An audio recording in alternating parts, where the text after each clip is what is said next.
My name is Tammy, a 39-year-old professional employed in the sales department of a trading company.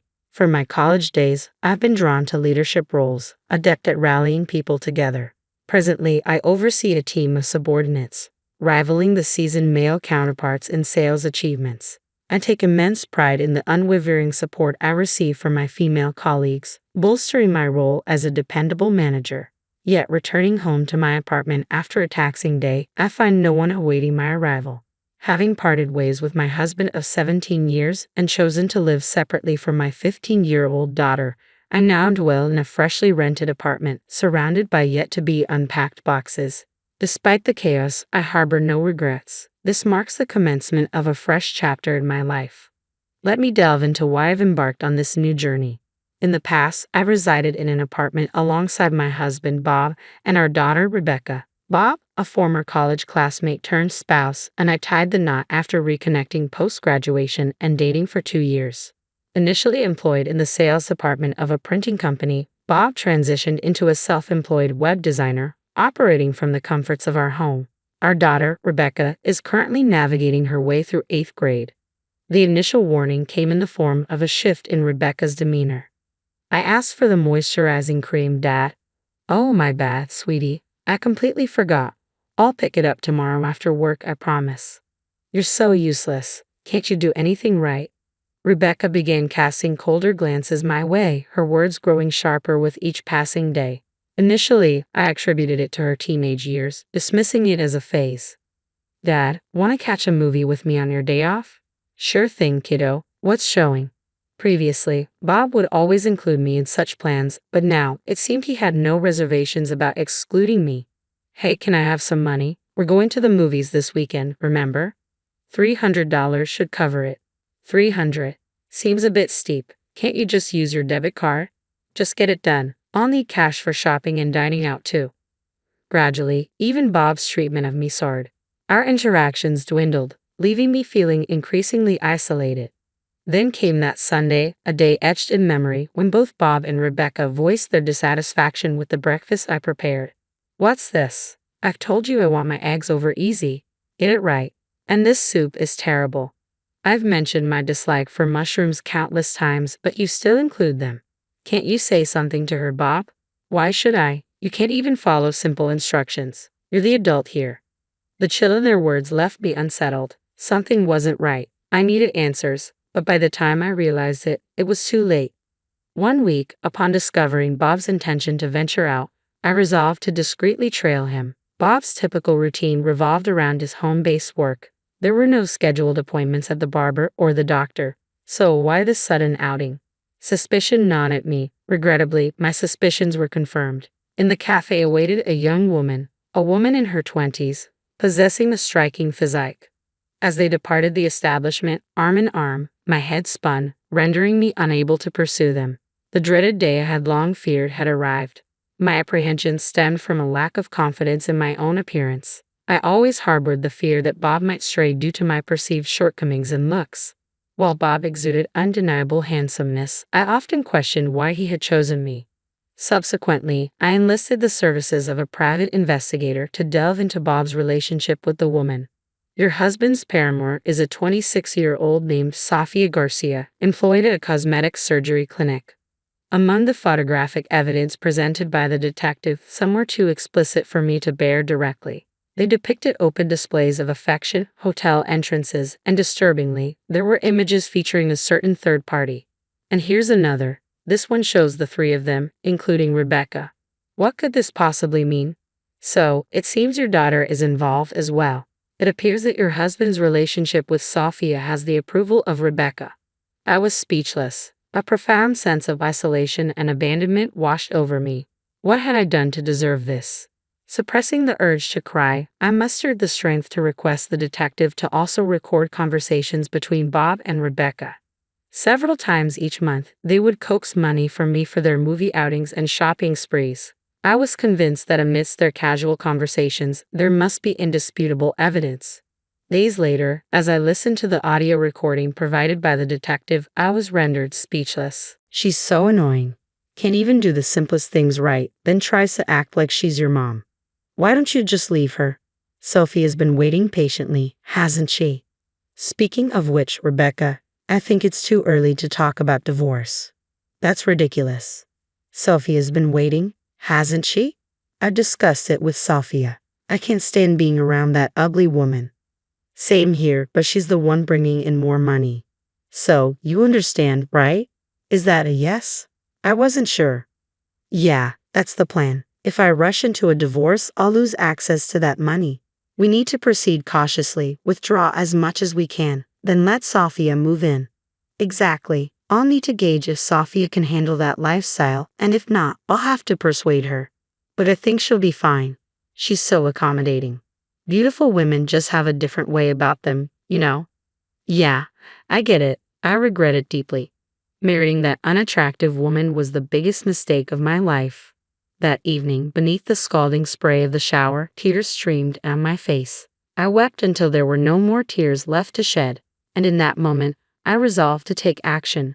Enough was enough. If that was their scheme, then so be it. I refused to be taken advantage of any longer. I vividly recall the arduous weeks that followed. Each day, I buried my emotions and forged ahead with the preparations for my liberation. Even on the day of Rebecca's middle school graduation, my heart remained numb to any profound sentiment. Oh dear, I can't seem to settle on a hairstyle. It's quite vexing. Whose genes sculpted this face? Truly, Rebecca bore an uncanny resemblance to me. Gazing into the mirror, I brushed off her usual snide remarks. Hey, I need some cash. Around $400 should cover it. What else would a kid need $400 for? Besides, it's your graduation today, right? Obviously, I'll be hanging out with friends afterwards and grabbing dinner with Dad. Reluctantly, I handed over the $400, silently declaring it the final time. Rebecca accepted the money without a hint of gratitude. Hey, I'm planning to get plastic surgery soon. Plastic surgery? So you're bidding farewell to this face that supposedly resembles mine. I can hardly wait. A complete makeover before high school kicks off. Okay. I'm surprised. I expected you to be more opposed to it. What a disappointment. Well, I won't interfere. It's your body, Rebecca. You get what I mean, right? It's only natural to consider plastic surgery with a face like this. It's your fault, she asserted. Later, I drove Bob and Rebecca to middle school. Just before reaching the school, Rebecca requested I stop the car. Dad and I will get off here. You can head home, you know. I don't want my friends to see you, right? Of course, I replied, heading back home. I had no inclination to attend the ceremony. Everything proceeded according to plan, a welcome relief. Upon returning to the apartment, I awaited the arrival of a truck and 3 men. We'll pack and move everything out. With the amount of stuff, it should take about 2 hours. Thank you. I appreciate your assistance. That day marked my relocation to a new apartment, leaving the divorce papers on the table of the old one. I had requested time off from work and spent it touring various domestic destinations, relishing the rare freedom. Though perhaps I could have savored it more without the persistent calls from Bob and Rebecca. A few days later, I returned to the new apartment, refreshed from my journey. After finally picking up one of Bob's incessant calls, he exclaimed, "You finally answered. Where are you? What are you up to?" "Just relaxing in my room, watching TV." "Why the urgency? You sound flustered. Is everything all right?" "What do you mean? Is something wrong? What do you mean by your room? Explain yourself properly." "There's nothing." "What do you mean? You saw it, right? The divorce papers." "That's it. No further explanation needed, right?" "So you knew about About what?" "If you mean your affair, I knew. I have no intentions of backing down. I figured, with your income, you can't support Rebecca. Tough luck. I'm filing for divorce and seeking alimony too." "Who says I'm going to pay alimony? We should discuss this matter calmly." "Sure, you can bring Rebecca along or not. It doesn't matter to me." With no desire to continue the conversation, I abruptly ended the call, powered off my phone, and severed all contact. I chose the caf for our discussion, the very same one where I had first seen Bob meeting with Sophia. But this time, only Bob showed up. There was no sign of Rebecca. She must be recovering from her plastic surgery. Poor girl. "Who's that with you?" I inquired. "This is my attorney, Mr. Johnson," Bob replied. "You brought a lawyer?" "Well, did you bring the filled out divorce papers as I asked?" "As I've said, I won't fill out such a thing. I'll tell you as many times as it takes. I have no intention of breaking up. Do you just want the money? I do. Do you think we can continue our marriage for that reason? What? Who said I'm after your money? Who said it? You're making assumptions about people's feelings.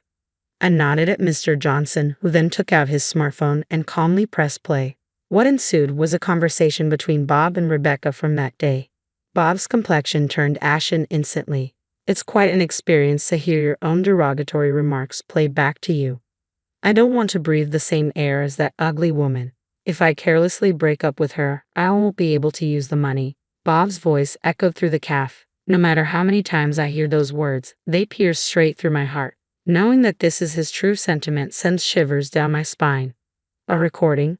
What the hell do you think you're doing? Bob exclaimed. What am I doing? I think I should be the one asking that. Did you use the money? I want to clarify something before we proceed. You have been seeing Sophia, correct? I asked, studying Bob's expression. Yes, that's correct, Bob affirmed, nodding. In that case, Mr. Johnson interjected, if you have no intentions of divorcing, we will proceed with filing for divorce in family court. We will also discuss the division of assets. The court will examine the circumstances and ascertain the facts to determine whether the divorce is warranted. Mr. Johnson held up the smartphone. The conversation you had with your daughter earlier is quite significant in this case. In my professional opinion, divorce seems highly likely. Oh, I see. I came here today to discuss what happens next, I explained, pulling out various documents meticulously prepared for this occasion. This chart outlines the money I've given you and when, and this document details the utility bill payments. What?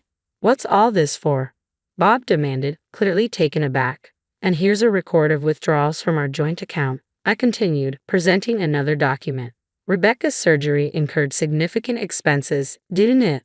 Eyelid surgery, eye shape correction, double eyelid surgery, nostril reduction, filtrum reduction, creating tear bags, cheek and nasal bone shaving. The total costs amounted to $40,000. There's only about $20,000 left in savings. We used to have $70,000. You've spent quite a sum, haven't you? That was for Rebecca. I could replenish the savings. Do you realize I was the one who primarily contributed to that money? I could feel my anger rising. I'm willing to divide what remains in the account for asset distribution. I won't make any claims about the cost of Rebecca's surgery. However, what I do expect you to compensate for is the emotional turmoil I've endured. Keep that in mind. And by the way, have you been in contact with that woman, Sophia? No, not really, Bob replied. That's concerning. I had a private investigator look into her background. Turns out she has a criminal record. You need to watch your back. A criminal record? What for? Bob's alarm was palpable. She was charged with fraud and arrested. It seems she was colluding with the director of another cosmetic surgery clinic. What in the? She must have seen you and Rebecca as easy targets. My sympathies, and Rebecca's surgery. I hope it went smoothly. If not, we might have to negotiate with the hospital or even consider legal action. We'll need to assess whether the clinic is willing to settle. In cases like this, many clinics refuse to admit fault and become obstinate, Mr. Johnson added, causing Bob's complexion to noticeably pale. That's all for today. Send the divorce papers to Mr. Johnson. I will be providing my address. Wait, please, just one more thing. Can you lend me some money? Bob's plea was pitiful. I can't believe I ever fell for a man like him. Absolutely not, I stated firmly, leaving the cafe with Mr. Johnson, leaving Bob behind, visibly devastated. Rumors later circulated about Bob and Rebecca's downward spiral. Bob struggled to afford even a modest apartment on his salary alone. To support Rebecca, she had to take up odd jobs like newspaper delivery, and they downsized to a cheaper apartment, compromising their standard of living. Bob's web design projects weren't sufficient, and he resorted to day labor to make ends meet. It was truly pitiful, but Bob had to persevere. After all, he still owed me alimony. I decided to allow him to pay in installments. Paying the full $30,000 upfront would have been impossible for Bob, given his struggling business that barely covered his supplementary income. Taking out a loan was out of the question. I could have suggested borrowing from a loan shark, but I didn't want to subject him to that kind of pressure. A few days later, Rebecca called me. As expected, the surgery was a failure. It was far from what she had hoped for. Rebecca and I met at the cafe, having not seen each other in a long time. She still had bandages on part of her face. The surgery had left noticeable marks, and she would require further procedures to correct them. It was a dire situation. So still no luck reaching that Sophia girl, huh? Yeah, you were spot on, Mom. She saw us as easy targets, Rebecca remarked, gazing out the window with a thoughtful expression. She appeared more mature to me than ever before. Well, I should get going now. Part-time job first and high school homework. My schedule's pretty packed, she explained. Good luck, I wished her. Thanks, Mom, and I'm really sorry for all the trouble I've caused, Rebecca apologized sincerely. No need to suddenly be so polite. I won't be giving you any more money, okay? I won't bring it up again. With a nod, Rebecca left the cafe, marking the beginning of where I am today. I have few regrets. I'm content with my current life. Rebecca is practically independent now, and I hold no lingering feelings for my ex-husband, who had little to offer besides his appearance. I saw him recently in town, covered in dirt, working in construction gear and a helmet. Did he always have such sorrowful eyes? He looked entirely different. I hardly recognized him. Making a living is challenging, and he deserved to face difficulties after squandering so much money. It's not all about looks. I truly believe that now. I'll continue to do my best just as I am. With the reset button pressed on my life, the future appears brighter than ever before. You're nothing without me, Ivy. Don't forget that. You're lucky I'm putting up with you. Blake spat, his voice cutting through the tension like a knife. His eyes were cold, lips curling in disdain, as he looked at me from across the dining table. I could feel the heat rising to my cheeks. I clenched my fists under the table to keep from trembling. This wasn't the first time Blake belittled me, but tonight was different. There was nothing left of the man I had married, only this stranger who thrived on crushing my spirit. His high-paying job made him think he was king of our household, and I was just a serf. I'm doing my best, I said quietly, trying to keep my voice steady. My freelance work is going well. I just landed a new client today. A new client? Blake laughed, the sound harsh and mocking. Your freelance project is a cute little hobby, Ivy. Don't forget whose salary actually pays the bills around here. He leaned back in his chair, crossing his arms. Graphic design, he sneered as if the very words were beneath him. What would you even do without me? You'd be penniless. Remember that. I felt my frustration bubbling over. This wasn't about the bills or money. It was about respect, something Blake seemed to have forgotten. Blake, this is important to me. It's a real job, even if you don't see it that way. I'm contributing, too. Blake's expression hardened. You're contributing nothing but headaches. I manage the finances. I make the tough decisions. You play on your computer. There's a big difference. The air felt thick with unspoken anger. He always managed our money, giving me just enough to get by. Even groceries felt like an uphill battle. But despite the control, I had been putting money aside little by little without Blake knowing. Blake stood up abruptly. I'm done with this conversation. His tone was final, absolute, meant to put me back in my place. Clean up the kitchen. I'm going to bed. As he walked away, I could feel the tears welling up, but I swallowed them back. Not tonight. I wouldn't let him see me break. Not again. In the quiet of the kitchen, I scrubbed the dishes with more force than necessary, trying to wash away the frustration clinging to me. Later, I sat at my small desk in the living room, my computer screen glowing softly. Blake's words echoed in my mind, but they fueled something new within me. Not fear. Not sadness. Determination. Sophie's text notification popped up on my phone. How's it going tonight? I hesitated, but replied truthfully. Same old. Can we talk tomorrow? Of course. Anytime. He was my lifeline, the one person who saw through Blake's facade and encouraged me to stand up for myself. I took a deep breath and opened my project files. Seeing the colorful, creative work in progress was like a balm to my wounded pride. This was mine. This was my future. Blake's condescending laughter still rang in my ears, but I focused on the design before me, vowing silently that I wouldn't let his words define my worth. I would prove him wrong. This fight wasn't over, not by a long shot. With renewed determination, I began working on my project, each click of the mouse a step towards reclaiming my life from Blake's shadow. The next morning, the smell of coffee greeted me as I entered the kitchen. Blake sat at the table, his head buried in the morning paper. He didn't even look up as I poured myself a cup. "Don't forget to pick up my dry cleaning," he said, his tone authoritative. "And we need to talk about your spending. You've been going over budget on groceries again." I bit back my retort. It seemed everything I did was wrong in his eyes. "Sure, I'll take care of it," I muttered, grabbing my coffee and heading for the door. Outside, the crisp air was a relief from the stifling tension inside.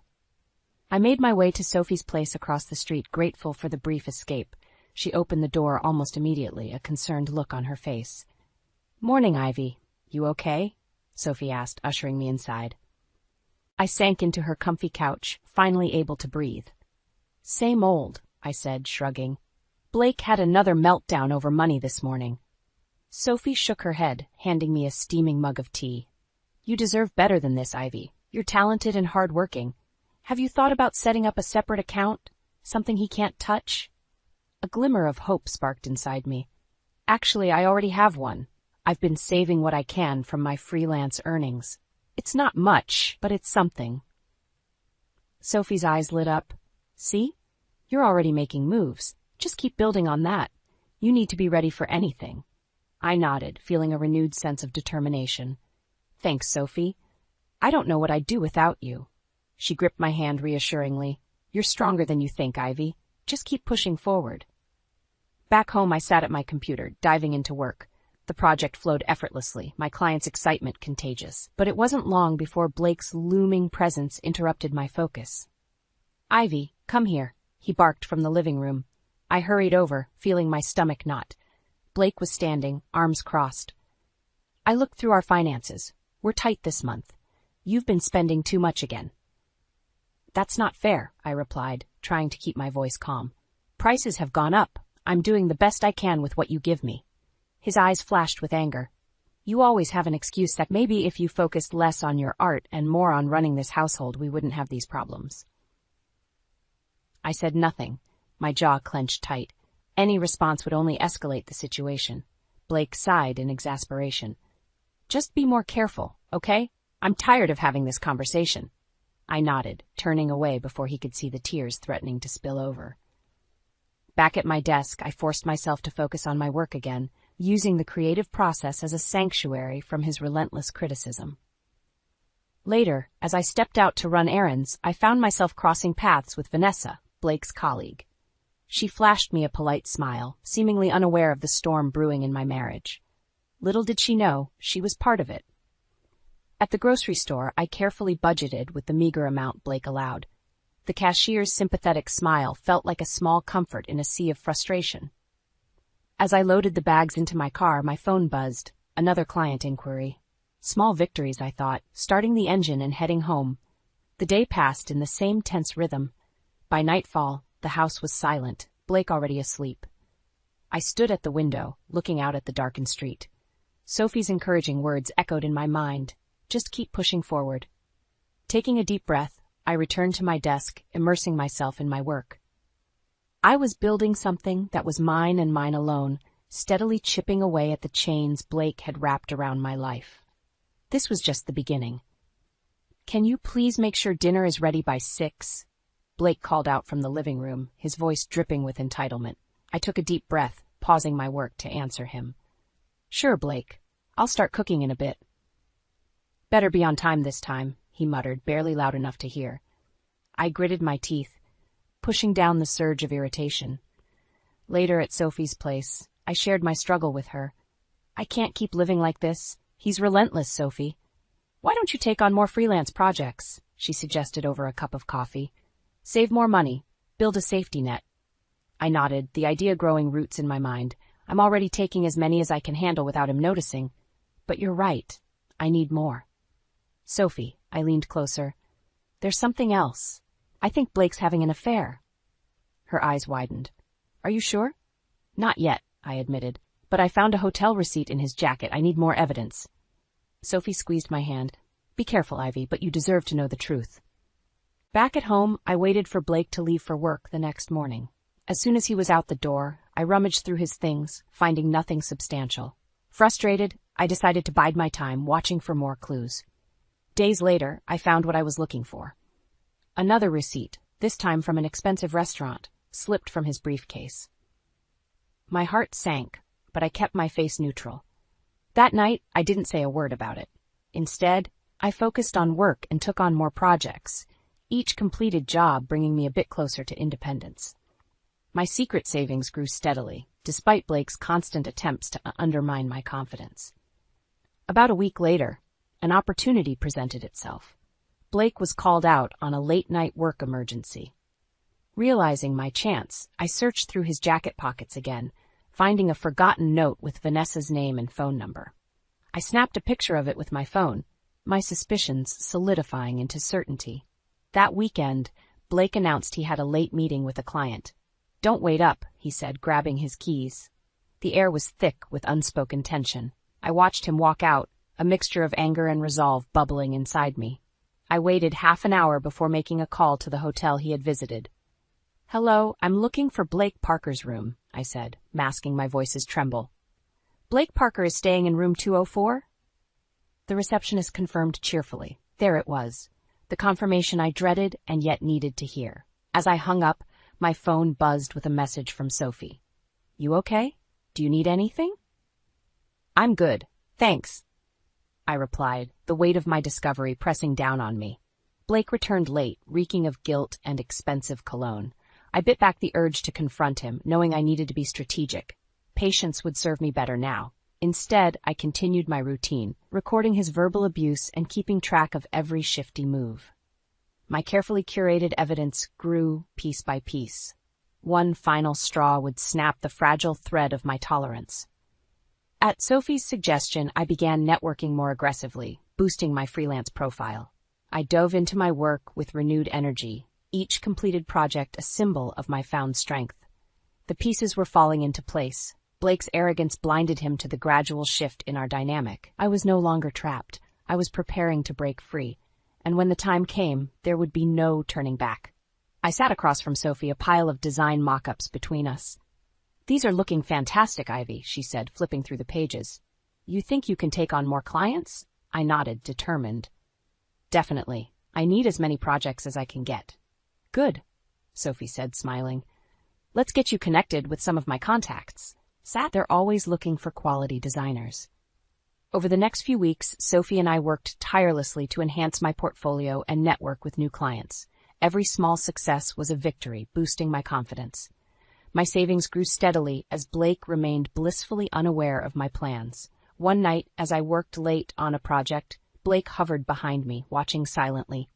Suspicious but unsure, he finally broke his silence. "What are you doing, Ivy?"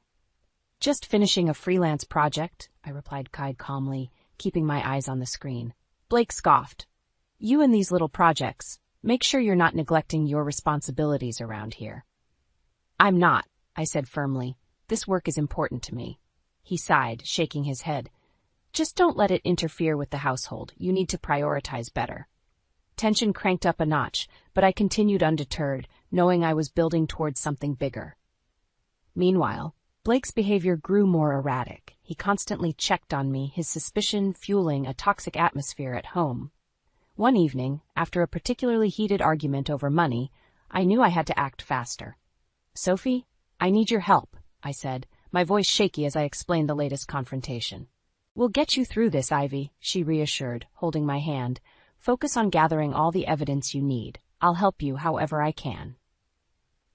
The next day, I decided to install a small camera in the living room, discreetly hidden among the books on the shelf. It was my insurance, my means of capturing his aggression and painting the true picture of our life together. As Blake continued his escapades with Vanessa, leaving little clues here and there, I collected each piece methodically. The recordings piled up, his scathing remarks, his controlling behavior, his blatant disrespect. One night, I reviewed the footage alone at my desk. Blake's voice filled the room, laced with contempt. "You're worthless, Ivy. Without me, you're nothing." The words stung, but they also fortified my resolve. Days later, Blake left his laptop open as he took a call in another room. Heart-pounding, I seized the opportunity, quickly accessing his email. There it was, a string of messages with Vanessa, detailing their meetings and expenses. I copied everything, making sure to leave no trace. After he left for work the following morning, I met Sophie in my kitchen. "I've got it all," I said quietly, showing her the evidence. Her eyes widened as she scrolled through the emails. "This is enough, Ivy. You can confront him now. You've got everything you need." I nodded, bracing myself. I just need to time it right, when he's least expecting it. That evening, Blake arrived home in a foul mood, grumbling about work. "Dinner ready?" he barked. "It's almost done," I replied, keeping my tone neutral. As we sat down to eat, I watched him carefully, feeling a strange mix of fear and empowerment. Soon, I would confront him, and this charade would end. I had built my case, strengthened my position, and was ready to reclaim my life. With every bite, I steeled my nerves, knowing the moment of truth was fast approaching. The game was nearly over, and this time, I would emerge victorious. Blake stormed through the front door, slamming it behind him. "Ivy, we need to talk," he shouted. I looked up from the kitchen table, where I had been working on my latest freelance project. This was it, the moment I had been preparing for. "What is it, Blake?" I asked, trying to keep my voice steady. He threw his briefcase onto the couch, glaring at me. "I want you to quit your freelance work. It's taking up too much of your time. You need to be focused on this household, not your silly hobby." My heart pounded, but I stood my ground. "Blake, my work is important. It's not just a hobby. I'm contributing to our finances, and it brings me fulfillment." His face contorted with rage. "You call this contributing? What you do is insignificant compared to what I bring in. You need to understand your place, Ivy." Something inside me snapped. I reached for the folder I had prepared, my hands surprisingly steady. "Blake, sit down. We need to talk." He looked taken aback, but his arrogance only deepened. "This better be quick," he muttered, sitting down. I placed the folder in front of him. "Open it," I said. Blake's eyes scanned the documents, printed emails, hotel receipts, financial records. His face turned pale.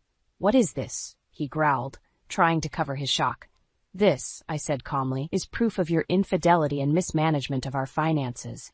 I've had enough, Blake. I'm done being your doormat." His shock turned to fury. "You think this little file is going to scare me, Ivy? You're delusional. Do you honestly believe you can survive without me?" "I've already started," I replied, my voice gaining strength. "I have my savings, a growing client base, and support from people who actually respect me."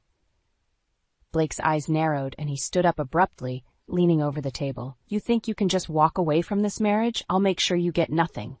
You hear me? Nothing." I met his gaze, unflinching. "I have enough evidence to ensure you won't be able to control everything anymore. And guess what? I want a separation."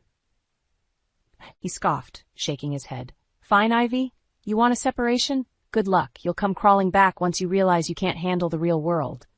I stood up, matching his aggression with a calm determination. "I'm done living under your shadow, Blake. You'll see just how capable I am. Now pack your things and get out." Blake stood there, his expression a mix of disbelief and fury. "You're making a huge mistake, Ivy." "No," I said firmly. "The mistake was thinking I needed you." Without another word, Blake grabbed his briefcase and stormed upstairs. I heard the sounds of drawers opening and closing, his anger palpable even through the walls. When he finally emerged, a suitcase in hand, he paused at the door. "You'll regret this, Ivy," he said, his voice low and menacing. "Goodbye, Blake," I replied, not looking back as he left. As the door clicked shut behind him, a wave of relief washed over me. It wasn't the end, but it was a new beginning.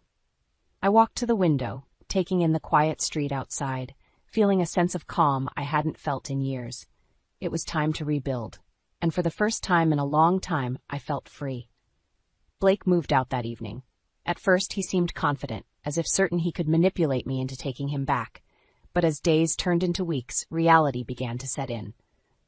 "Ivy, we need to talk," Blake said one afternoon, standing on the porch, a forced smile on his face. I opened the door, but didn't invite him in. "What is it, Blake?" "I miss you," he said, unconvincingly. "This whole separation thing, it was a mistake. We should try to work things out." I crossed my arms, standing firm. "Work things out? After everything you've done? No, Blake. I'm moving forward with the divorce." His face darkened, the facade of charm slipping. "Do you really want to ruin both our lives over this? Think about it, Ivy. You can't make it on your own." "I already am," I said calmly. "I've landed a major contract with a marketing firm. I'm financially independent, Blake. I don't need you." Blake's eyes flickered with anger. "How can you do this to me?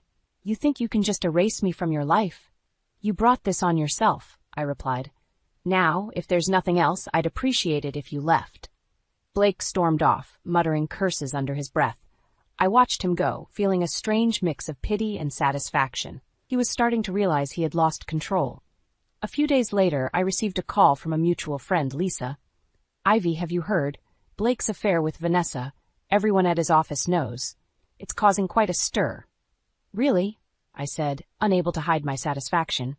Interesting.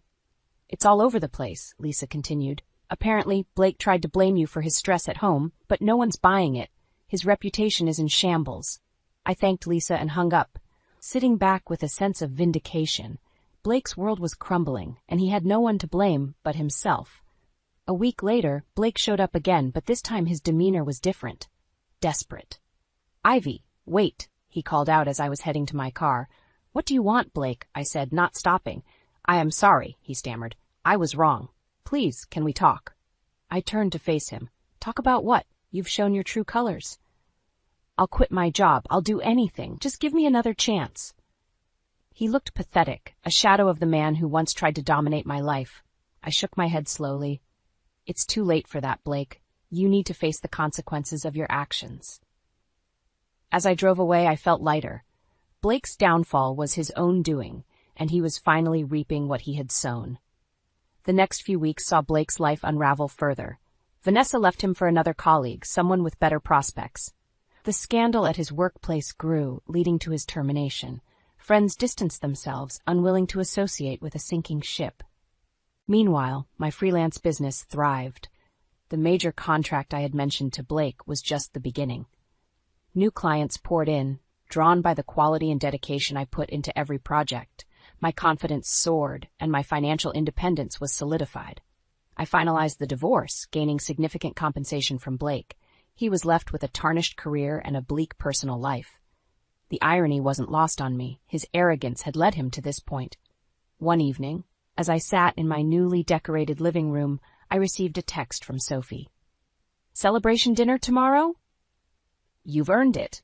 Absolutely, I replied, smiling to myself. The future looked bright, and for the first time in years I felt truly free. Blake's chapter in my life was closed, and I was ready for whatever came next. I stood in the conference room, waiting for my meeting with the marketing firm's executives. The glass walls offered a view of the bustling city below. My heart raced with anticipation, but I felt confident. This was a far cry from the timid Ivy who once cowered under Blake's shadow. The door opened, and Mr. Thompson, the firm's director, walked in with a warm smile. Ivy, good to see you again. Come on in. Thank you for having me, Mr. Thompson, I said, shaking his hand. He led me to the table where several other executives were seated. Everyone, this is Ivy Parker, the talented graphic designer we've been hearing so much about. I took a seat, feeling a surge of pride as they nodded in acknowledgement. This campaign is crucial for us, Ivy, Mr. Thompson continued. We've seen your work, and we're confident you're the right person for the job. We spent the next hour discussing the project. They were impressed with my ideas, and by the end of the meeting, I had secured the contract. As I walked out of the building, the weight of my achievements settled in. I had built a thriving business and established myself as a respected professional. Back at my new apartment, I reviewed the contract, excitement bubbling within me. The phone rang, interrupting my thoughts. It was Sophie. How did it go? She asked, her voice eager. I got it, I said, unable to keep the triumph from my voice. That's amazing, Ivy. Let's celebrate tonight. Definitely. I'll see you at 7, I replied, hanging up with a grin. I glanced around my apartment, a symbol of my newfound freedom. It was cozy, filled with personal touches, and devoid of Blake's oppressive presence. I couldn't help but feel a sense of satisfaction. Blake's downfall had paved the way for my rise. Later at the restaurant, Sophie and I clinked our glasses together. To new beginnings, she toasted. To new beginnings, I echoed, smiling. Thank you for always supporting me, Sophie. I couldn't have done this without you. Hey, you did all the hard work? I just gave you a little nudge, she said, grinning. Our laughter filled the air, a stark contrast to the tense, unhappy dinners I once had with Blake. I realized how far I had come and how much I had gained from walking away. The next morning, I received an unexpected email. It was from Vanessa. Ivy, I don't know if you'll read this, but I wanted to apologize. I never meant to hurt you. Blake deceived me too. I've left him and moved on. I hope you find peace. I stared at the message, feeling a strange mix of emotions. I had no intention of replying, but it was a reminder of how much had changed. Blake's attempts to reach out continued to fail. His calls and messages went unanswered. He was now working a menial job after struggling to find employment in his field, his reputation too tarnished to recover. He had become the epitome of lost potential while I had thrived. I felt no pity for him.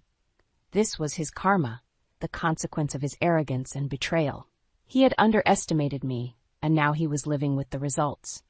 As for me, my life was full of new opportunities and possibilities.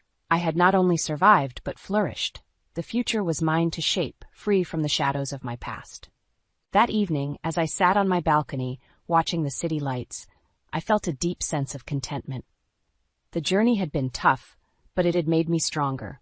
And with every breath, I welcomed the promise of the days to come, confident that I could take on anything life threw my way. The sun streamed through the windows of my new apartment, casting a warm glow over my fresh start. It had only been a few weeks since the divorce was finalized, and I felt a profound sense of freedom. My business continued to thrive, and the future looked brighter than ever. "Ivy, how about we grab lunch today?" Sophie texted early that morning. "Sounds perfect. Noon at our usual spot?" I replied, smiling at her perfect timing. At the cafe, Sophie and I chatted over sandwiches and iced coffee. She couldn't stop smiling. "You look so much happier, Ivy. It's like a weight has been lifted." "It has been," I admitted. "I'm finally living the life I want, without anyone holding me back." We spent the afternoon reminiscing and planning new adventures. The ease of our friendship was a stark contrast to the tension that used to consume my days with Blake. I felt grateful for every moment of peace and happiness. Back at my apartment, I looked around with pride. Each piece of furniture, every painting on the wall, reflected my taste, my choices. It was a sanctuary of my own making. Later that evening, a knock at the door interrupted my work. I opened it to find Blake standing there, looking disheveled and defeated. "What do you want, Blake?" I asked, keeping my voice steady. "Ivy, please," he begged. "Can I come in?" "No, Blake. Whatever you have to say, you can say it here." He hesitated, his eyes filled with a desperation I had never seen before. "I lost my job, Ivy. Everything's gone downhill since you left. I don't know what to do." I felt a pang of pity, but I stood firm. "That's not my problem anymore, Blake. You made your choices and now you have to live with them." "Please, Ivy," he said, his voice breaking. "I made mistakes, but I've learned my lesson. I need help." I shook my head, the resolve in my voice unwavering. "You took everything from me, Blake. My confidence, my happiness. It's time you learned to stand on your own." His shoulders slumped as he realized the finality of my words. "I don't know what to say," he murmured. "Goodbye, Blake," I said, closing the door. As the lock clicked into place, I felt a sense of closure. The chapter with Blake was truly over. Over the next few weeks, life continued to flourish. My business grew even more successful, and I found joy in every new project and client interaction. Sophie and I celebrated each victory, big and small, her support unwavering. One crisp autumn morning, I found myself standing in front of a beautiful old building in the heart of the city. With my newfound success, I was ready to invest in an apartment of my own, a place even more representative of the new life I had built. I signed the papers with a mix of excitement and pride. That evening, Sophie and I toasted to new beginnings in my soon-to-be home. "To your amazing journey, Ivy," she said, raising her glass. "You've come so far, and I'm so proud of you." "To us," I replied, clinking glasses. "To the future and all the adventures it holds." As we sat on the balcony, overlooking the bustling streets below, I realized how much had changed since Blake had walked out of my life. His downfall had been his own doing, and I had not just survived but thrived. I was more than the sum of his betrayal. I was resilient, independent, and ready to embrace whatever life brought my way. In the quiet of the night, I felt content and hopeful.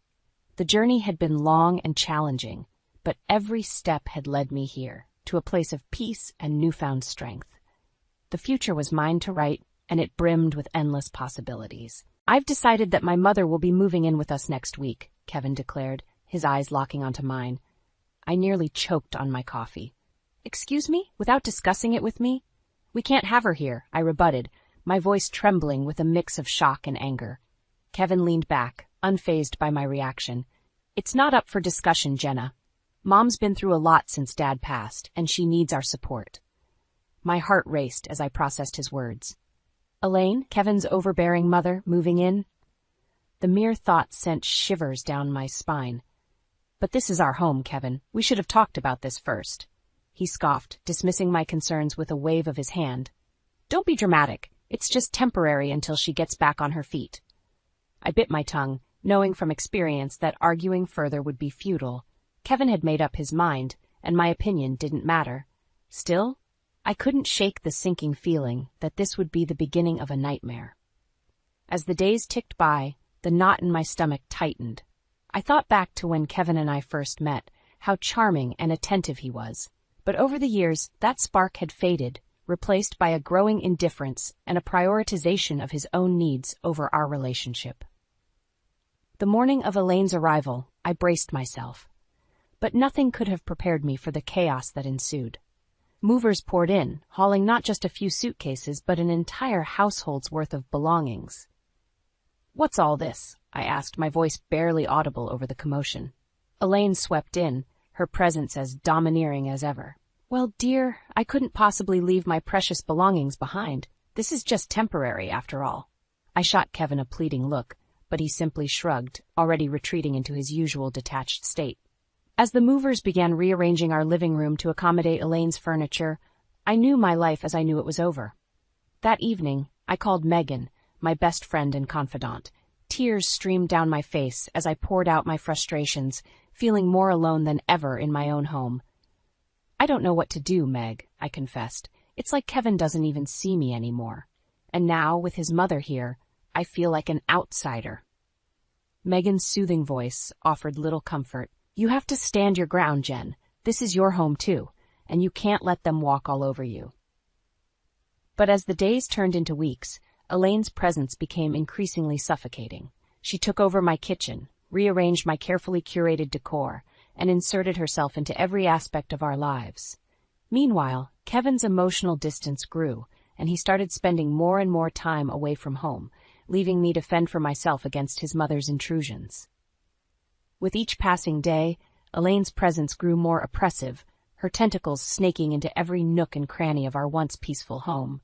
No matter how hard I tried to establish boundaries, she bulldozed right through them, treating our space as her personal kingdom. "Jenna, dear, don't you think these curtains would look better over there?" she'd say, already rearranging my carefully chosen decor without waiting for a response. Kevin, true to form, remained oblivious to my mounting frustrations. Whenever I tried to broach the subject, he'd brush me off with a dismissive, "Mom's just settling in," or "she means well." Meanwhile, his absences from home became more frequent and prolonged. Business trips, he'd claim, but I couldn't shake the nagging suspicion that something more sinister was afoot. One evening, as I pored over our bank statements, a disturbing pattern emerged. Large sums of money, thousands upon thousands, had been steadily disappearing from our joint accounts. My heart raced as I cross-referenced the dates with Kevin's supposed business trips. Desperate for answers, I reached out to an old acquaintance, Greg Wilson, a private investigator with a reputation for discretion. If Kevin was up to no good, Greg would uncover the truth. "I need you to tail my husband," I whispered into the phone, my voice trembling with a mix of fear and determination. "I think he's hiding something from me." Greg agreed without hesitation, and the following weeks were a whirlwind of clandestine meetings and hushed conversations as he fed me crumbs of information. "Your husband's been frequenting some unsavory establishments," he reported one afternoon, sliding a manila envelope across the table. Inside were grainy photographs of Kevin entering a seedy-looking casino, his face obscured but his gait unmistakable. My world shattered in that moment, the realization hitting me like a ton of bricks. Kevin, the man I had once loved and trusted, was gambling away our savings, our future, all while letting his mother infiltrate and undermine our home. Confronting him was an exercise in futility. "You're overreacting, as usual," he sneered, his eyes cold and devoid of remorse. "If you can't accept the way things are, then maybe you should leave." The venom in his words stung, but I refused to back down. This was my life, my home, and I would be damned if I let him and his wretched mother take it all away from me. With trembling hands, I dialed Megan's number, my voice thick with unshed tears. "I need your help," I choked out. "Kevin, he's been lying to me, stealing from me, and his mother, she's taken over everything." Megan, bless her soul, didn't hesitate. "Pack a bag and come stay with me," she urged. "We'll figure this out together, I promise." As I stuffed my belongings into a suitcase, a newfound sense of determination washed over me. Kevin and Elaine had crossed a line, and they would pay for their betrayal. This was just the beginning. Elaine's domination of our home only intensified after I moved in with Megan.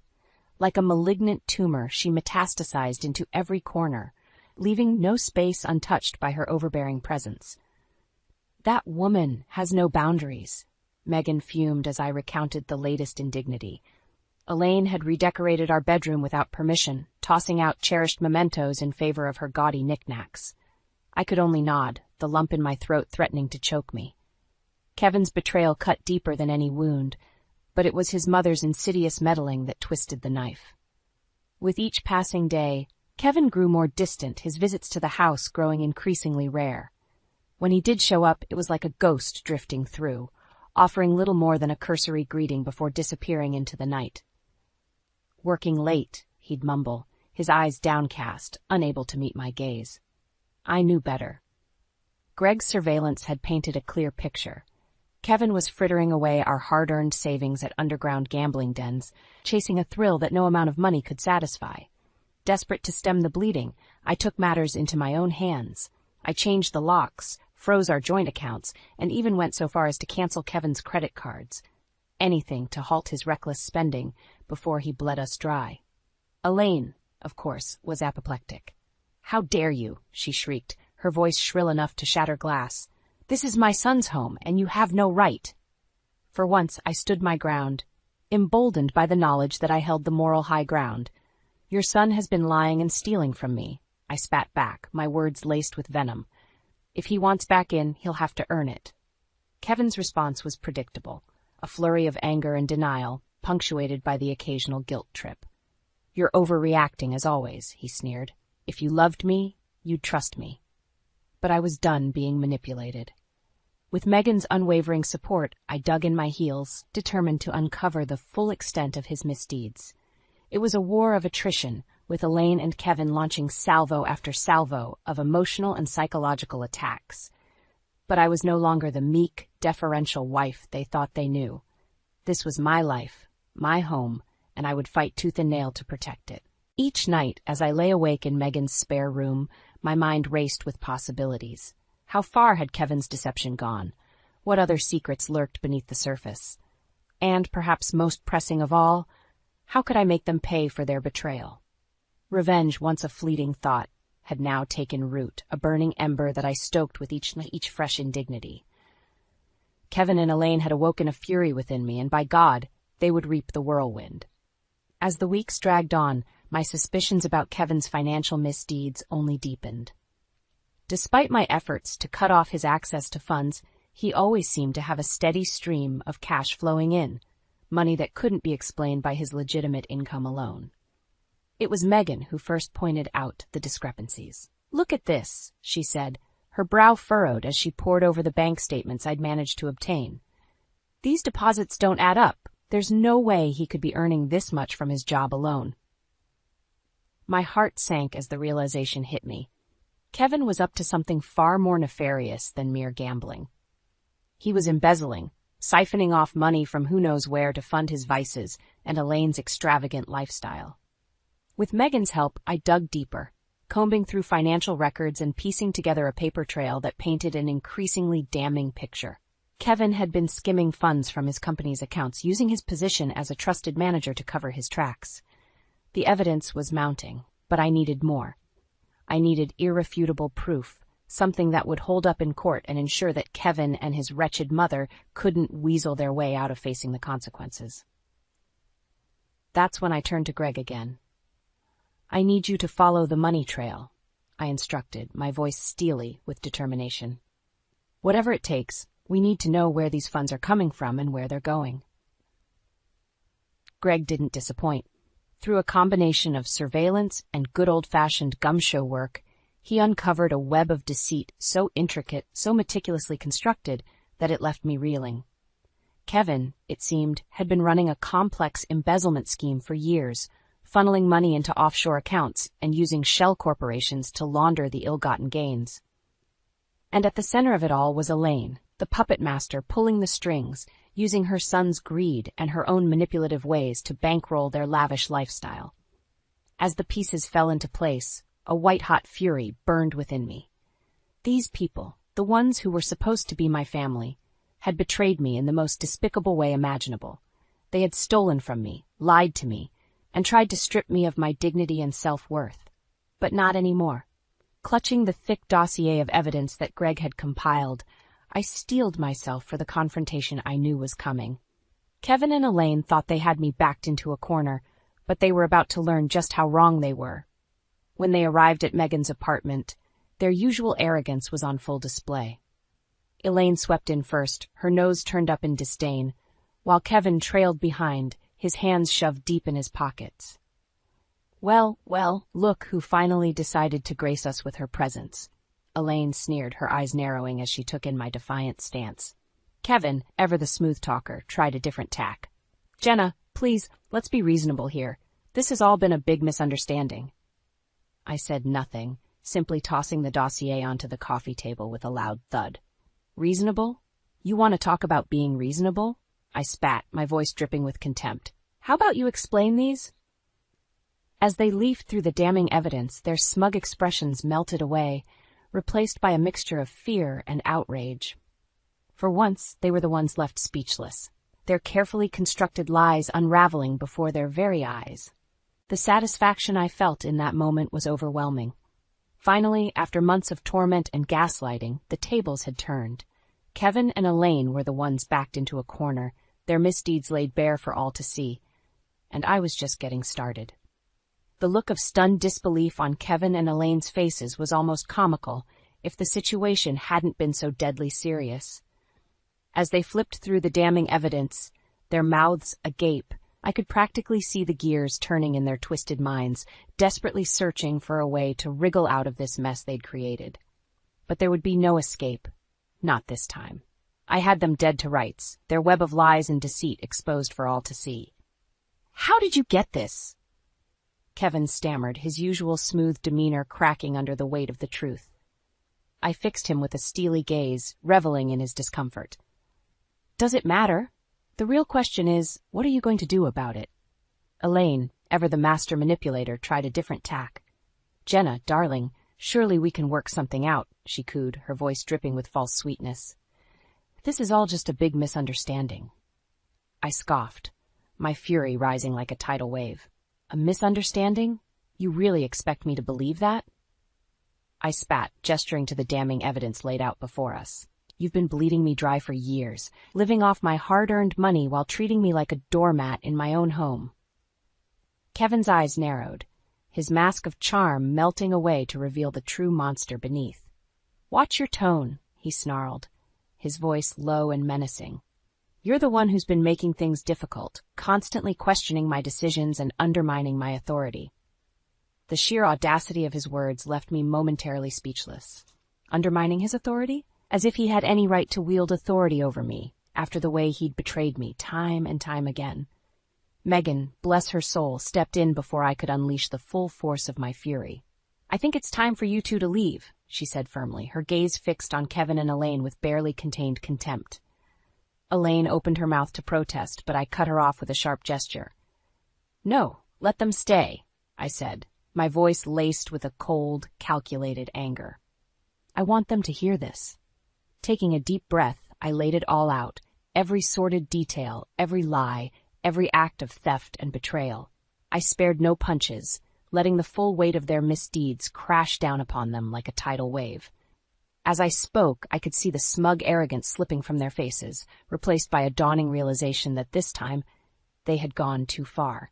This time, there would be consequences. So here's what's going to happen, I said, my voice steely and unwavering. You're going to pack up your things and get out of my house. Every last penny you've stolen will be repaid, with interest. And if you so much as breathe a word of protest, I'll make sure the authorities get a nice, neat package detailing every illegal thing you've done." Silence hung heavy in the air, the weight of my ultimatum sinking in. For a brief moment, I thought Kevin might try to bluster his way out, to hurl threats and insults in a desperate bid to regain control. But then, in a move that surprised us all, Elaine deflated, the fight draining from her eyes. "Fine," she muttered, her voice barely above a whisper. "We'll go." Kevin, ever the dutiful son, followed her lead, his shoulders slumped in defeat. As they gathered their belongings and shuffled out the door, I felt a surge of triumph unlike anything I'd ever experienced. I had won. Against all odds, I had faced down the very people who had tried to destroy me, and I had emerged victorious. The road ahead would be long and arduous, but for the first time in what felt like an eternity, I could see a glimmer of hope on the horizon. Kevin and Elaine would face the full consequences of their actions. Of that, I was certain. And as for me, well, I was just getting started. With Kevin and Elaine gone, a weight lifted from my shoulders. For the first time in months, I could breathe freely, unburdened by their toxic presence, but my work was far from over. I needed to ensure they faced the full consequences of their actions. Megan, ever the loyal friend, was by my side every step of the way. "We need to gather allies," she said, her brow furrowed in determination. "People who can corroborate your story, who can testify to Kevin's misdeeds." It was a tall order, but Megan was right. If we were going to take down Kevin and Elaine, we needed strength in numbers. And so we began reaching out to anyone who might have witnessed their duplicity firsthand. To my surprise, the responses poured in, a steady stream of people eager to share their own stories of mistreatment at the hands of my former in-laws.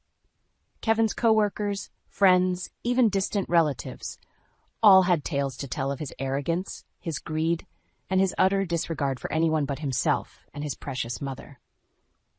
As the accounts mounted, a picture began to emerge, one of a man so consumed by his own ambition and entitlement that he would stop at nothing to get what he wanted, trampling over anyone who dared stand in his way. With each new revelation, my resolve hardened. These people, these victims, deserved justice as much as I did, and I would be the one to deliver it, no matter the cost. The plan was simple, yet audacious. We would gather our allies, our evidence, and our collective fury, and unleash it all in one fell swoop. A public spectacle, a reckoning of sorts, where Kevin and Elaine would be forced to confront the full weight of their misdeeds. The opportunity presented itself in the form of a company gala, a lavish affair that Kevin had once reveled in, strutting about like a peacock in his designer suits and basking in the admiration of his peers. This time, however, the tables would be turned. As the guests arrived, dressed to the nines and sipping champagne, a palpable buzz of anticipation hung in the air. They knew something was afoot, but few could have predicted the bombshell that was about to drop. When the moment was right, I took the stage, my heart pounding in my chest. With Megan and our assembled allies flanking me, I laid it all bare. The lies, the deceit, the embezzlement, and the emotional torment that Kevin and Elaine had inflicted upon us all. The reaction was instant and visceral. Gasps of shock and horror rippled through the crowd, punctuated by the occasional cry of outrage. As I spoke, presenting the meticulously collected evidence, I could see the realization dawning on their faces. The man they had once admired, the man they had trusted, was nothing more than a fraud, a snake in the grass. And then, like a coup de grace, I unveiled the final piece of the puzzle. Video footage, obtained through Megan's resourcefulness, of Kevin and Elaine brazenly spending their ill-gotten gains on lavish vacations and extravagant purchases, all while pretending to be pillars of the community. The silence that followed was deafening, a collective intake of breath as the full scope of their betrayal sank in. And in that moment, I knew we had won. Kevin and Elaine, their faces twisted into masks of rage and humiliation, could do nothing but slink away, their reputations in tatters, their carefully constructed facade crumbling around them. As the dust settled and the crowd dispersed, murmuring in disbelief, I felt a sense of profound catharsis wash over me. The path ahead would be long and arduous, but for the first time in years, I could see a light at the end of the tunnel. Kevin and Elaine would face the legal consequences of their actions, of that I was certain. But more importantly, They would never again be able to inflict their poison on anyone else. Their reign of terror was over, and I, Jenna Taylor, had been the one to bring them to their knees. It was a victory hard won, but oh how sweet it tasted. The fallout from the disastrous gala was swift and merciless. Within days, Kevin had been unceremoniously fired from his cushy corporate job, his reputation in tatters. Elaine, too, found herself cast out from the social circles she had once lorded over, her name now synonymous with greed and deceit.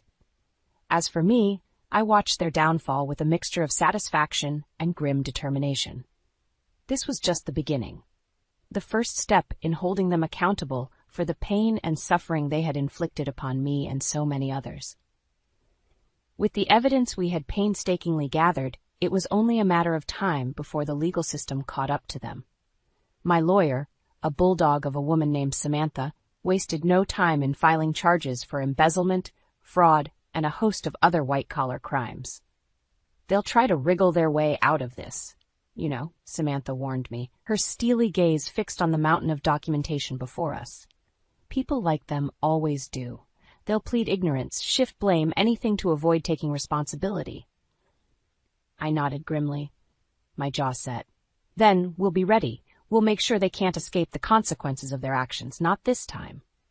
True to Samantha's prediction, Kevin and Elaine fought like cornered animals, deploying every legal maneuver and underhanded tactic in their arsenal. But we were prepared, our case airtight and our resolve unshakable.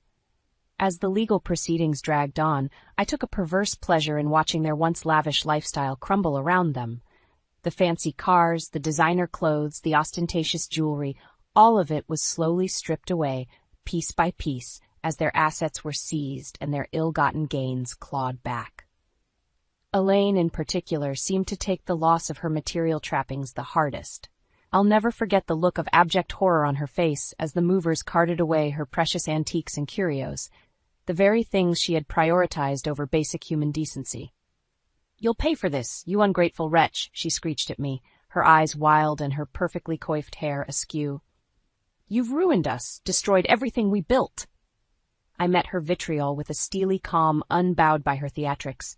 "You did this to yourselves," I replied, my voice level. All I did was expose the truth. Kevin, ever the more composed of the two, tried a different tack. In the rare moments when we found ourselves face to face, he would adopt a sickly sweet tone, his words dripping with false sincerity. "Jenna, please, let's put all this nastiness behind us," he would implore, his eyes pleading. "We're family, after all. Surely we can work something out for old time's sake." But I was no longer the naive, easily manipulated woman he had once known. The scales had fallen from my eyes, and I saw him for what he truly was, a snake, a parasite who had fed off my kindness and trust for far too long. "Save your breath, Kevin," I would reply, my voice laced with contempt. "The only thing we have to work out is how much time you'll be serving." And serve time he did, along with his precious mother. As the legal proceedings reached their climax, the weight of the evidence proved too overwhelming to ignore. Kevin was slapped with a lengthy prison sentence for his financial crimes, while Elaine received a hefty fine and probation for her role in the scheme. As they were led away in handcuffs, I couldn't help but feel a sense of vindication. For too long, these people had operated with impunity, trampling over anyone who dared stand in their way. But no more. They had finally been brought to heel, their lofty airs and delusions of grandeur shattered. It was a bittersweet victory, to be sure. The scars they had inflicted upon me would never fully heal, and the months of anguish and betrayal could never be undone. But in that moment, as I watched them being hauled off to face the consequences of their actions, I knew that I had emerged from this ordeal stronger, more resilient, and more determined than ever before. Kevin and Elaine had tried to break me, but in the end, it was I who had broken them. With Kevin and Elaine finally behind bars, a weight lifted from my shoulders. The long, arduous battle had taken its toll, but I had emerged victorious. Battered, perhaps, but unbroken. As I stood in the spacious living room of my new apartment, surveying the sleek minimalist decor, I couldn't help but marvel at how far I'd come.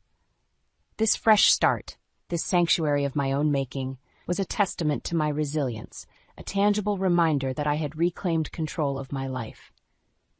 The road here had been paved with hardship and heartache, but also with the unwavering support of those who truly mattered. Megan, my rock through it all, had been by my side every step of the way, offering her steadfast friendship and sage advice whenever the doubts crept in. And then there was Scarlett, my cousin, whose generosity had made this new beginning possible. When she'd heard of my plight, she hadn't hesitated to offer me the keys to this stunning high-rise apartment, a sanctuary far removed from the toxic memories of my former life. "Consider it a fresh start," she had insisted, her eyes shining with a mixture of pride and concern. "You've been through hell, Jenna. It's time you had a place of your own, a place where you can heal and rebuild." As I unpacked the final box, carefully arranging my cherished mementos on the sleek shelves, I couldn't help but reflect on the long, winding path that had brought me here. The betrayal, the anguish, the all-consuming fury, it had all been worth it, if only to arrive at this moment of hard-won peace. Of course, not everyone had been so fortunate. Kevin and Elaine, those architects of my suffering, were now behind bars, their grand delusions of wealth and status reduced to a distant memory. From what I'd heard through the grapevine, their fall from grace had been steep and unforgiving. Kevin, once the smooth-talking corporate climber, had been reduced to a hollow shell of a man, his bravado evaporating in the harsh reality of prison life. Elaine, too, had found herself adrift, her once formidable social standing decimated by the revelations of her misdeeds. A small, petty part of me relished in their misery, reveled in the knowledge that they were finally getting a taste of the pain and humiliation they had so callously inflicted upon me and others. But as the days turned into weeks, that vindictive urge faded, replaced by a sense of weary acceptance. They had been the masters of their own undoing, their greed and hubris ultimately proving to be their downfall. As for me, I had emerged from the crucible tempered and anew, ready to forge a life truly worth living. The housewarming party that Megan had insisted on throwing was a testament to just how far I'd come. As I surveyed the gathered crowd of friends, old and new, I was struck by the outpouring of love and support. "To Jenna," Megan declared, raising her glass in a toast, "the strongest, most resilient woman I know. You've been through hell and back, but you never gave up. You never let the bastards grind you down." A chorus of cheers and laughter erupted, buoying my spirits and filling me with a warmth I hadn't felt in years. These people, these wonderful, caring individuals, were my true family, the ones who had stood by me when the chips were down, who had believed in me even when I had doubted myself. As the night wore on and the laughter and conversation flowed, I found myself reflecting on the long, winding journey that had brought me to this moment. The pain, the heartache, the soul-crushing betrayal, it had all been a crucible, a trial by fire that had forged me into the woman I was today. And as I looked around at the smiling faces of my friends, my chosen family, I knew that no matter what challenges lay ahead, I would face them head-on, unbowed and unbroken. For I was Jenna Taylor, survivor and warrior, and my story was just beginning. "Either you leave now, or we both leave together when I set fire to this lying hell," I said, holding up the lighter closer to Derek's prized photographs. He stared at me as sweat trickled down his forehead. "You wouldn't dare." The room felt like it would explode. Derek sat on the edge of the couch, his usually neat hair disheveled. His eyes darted from me to the flame and back. There was an urgent, almost desperate edge to his voice. "Laura, this is ridiculous. Put that down." My hand trembled, but I kept the lighter steady. "Ridiculous? You think this is ridiculous? What's ridiculous is you spending our money on someone else while claiming we're broke." He blinked rapidly, searching for the words. "What are you talking about? Where's this coming from?" "The box, Derek. The one you thought you hid so well in the closet. Receipts for gifts, dinners, everything. All for someone named Emily."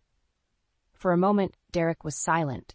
His face changed, hardening in a way that poured ice into my veins. "Laura, you don't understand. There are things, it's not what you think." Using my free hand, I pulled out the receipts, throwing them at him. They fluttered down like a damning rain. "Tell me, Derek, what do I not understand? Because from where I'm standing, it looks pretty clear." Derek sighed, standing and walking towards the door. For a moment, I thought he was going to leave. "Look, let's talk about this rationally. No need for threats or violence." "Rational?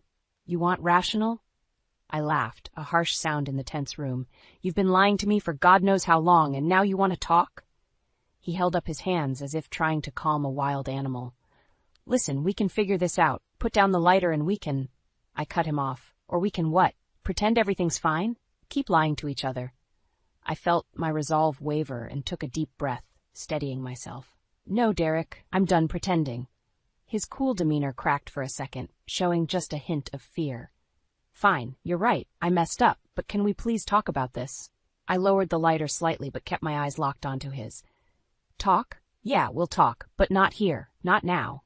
Derek took a step forward, cautiously. What do you want, Laura? This is getting out of hand.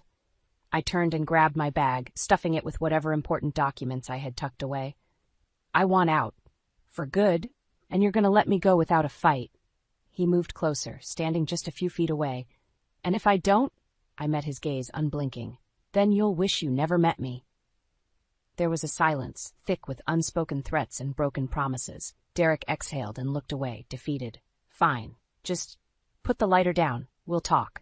I didn't trust the softness in his voice, but I nodded and put the lighter in my pocket. Okay, but remember, Derek, I've got proof. Proof of everything. Don't test me. His shoulders slumped, and for a moment I saw the man I once loved buried under layers of deceit and betrayal. I wouldn't dare. Without another word, I walked out of the room, leaving behind the shattered pieces of a life I once thought was perfect. As I stepped into the cool night air, I felt the weight of freeing myself and the immense challenge ahead, but one thing was certain. I wasn't going to back down. Not now. Not ever. As I left the house, the cold air hit me, snapping me into reality. I got into my car and drove aimlessly for a bit, my mind swirling with thoughts of betrayal and anger.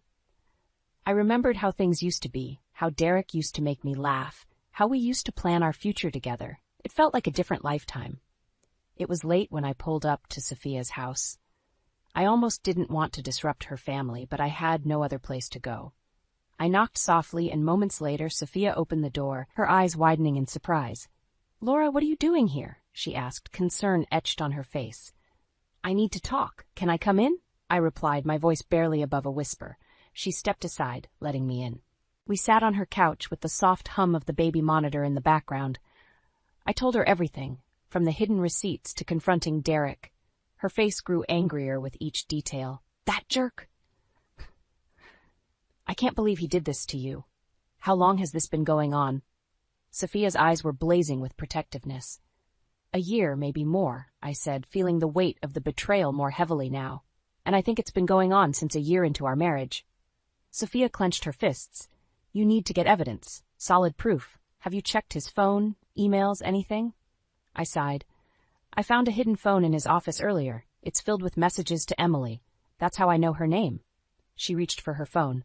"You need to gather all the evidence you can. Make sure he can't deny it. Then we'll figure out your next steps." I nodded. Sophia's determination was infectious. "Thanks. I don't know what I'd do without you." "You're stronger than you think, Laura. We'll get through this together." The next day I pretended nothing had happened. Derek avoided me, his gaze cold and distant. That night, with Derek snoring in the next room, I snuck into his office. I found the hidden phone and quietly scrolled through the messages.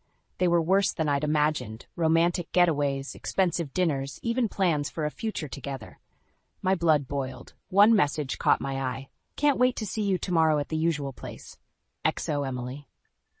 I decided to follow him. The next day, I watched him drive to a fancy restaurant, meeting a younger woman, Emily. I took countless pictures through the window, each click of the camera deepening my resolve. Later, I sat in my car, the weight of my findings settling over me. I couldn't confront him now. Not yet. There was still more to uncover. Days passed, and Derek continued his deceitful routine, blissfully unaware of my silent pursuit. I documented everything, gathering enough evidence to topple his world. One night, as Derek went out again, I sat across from Sophia with all my gathered evidence spread out before us. "This is it," I said, my voice firm. "I've got enough proof now." Sophia looked at me, admiration in her eyes. "So what's your plan?"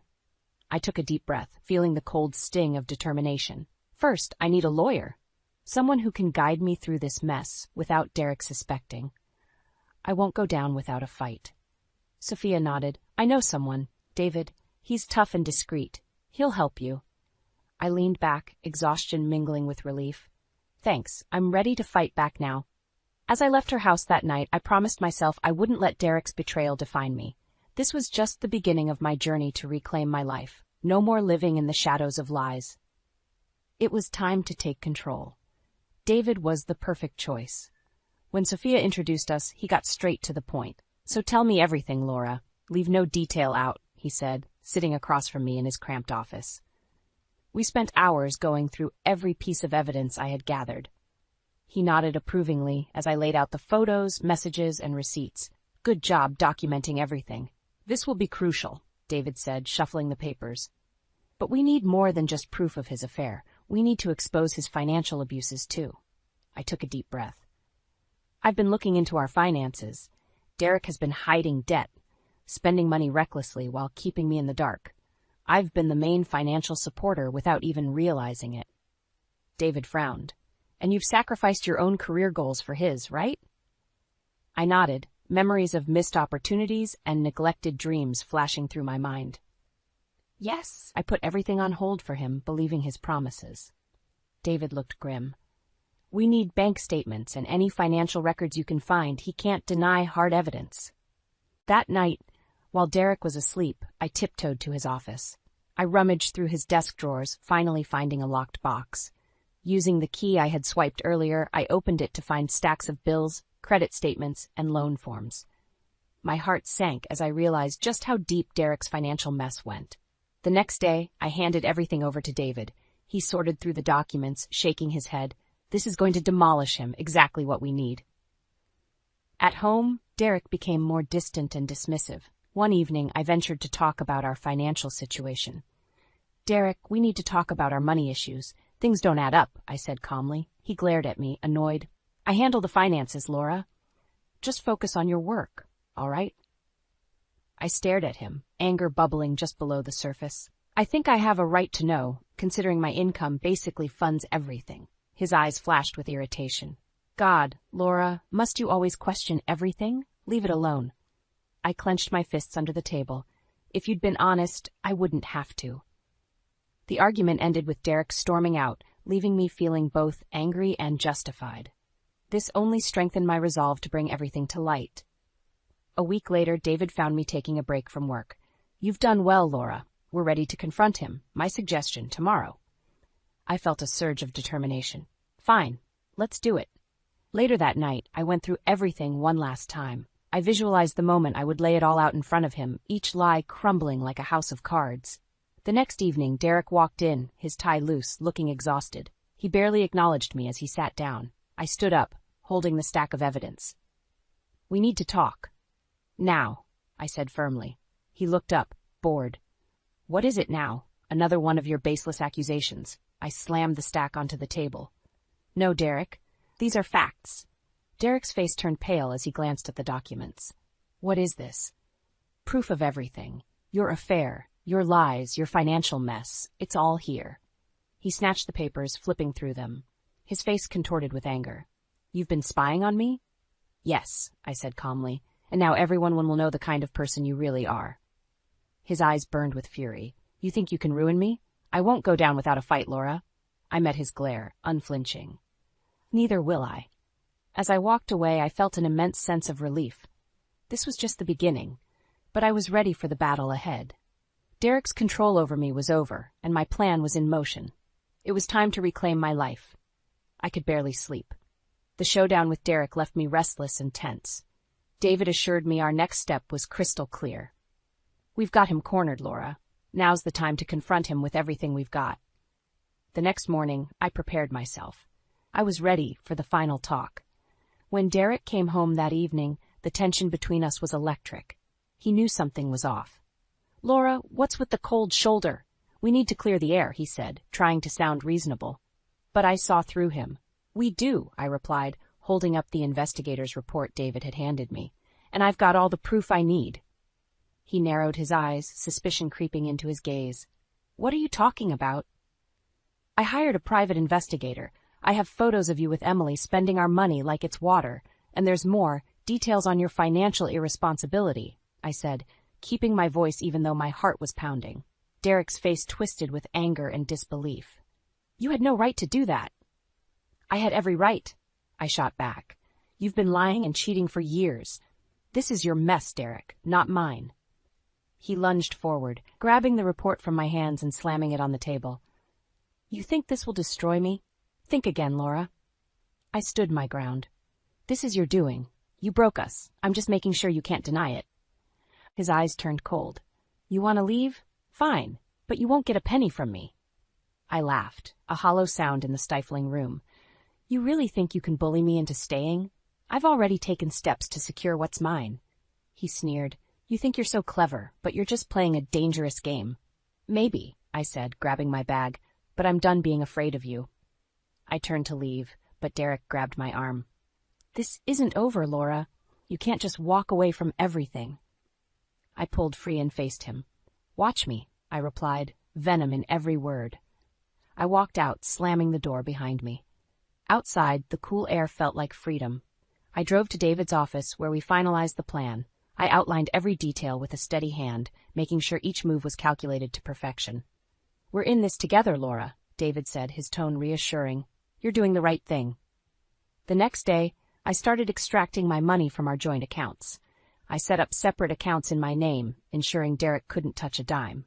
Over the next few days, I discreetly moved the majority of our savings. Derek started to sense something was up.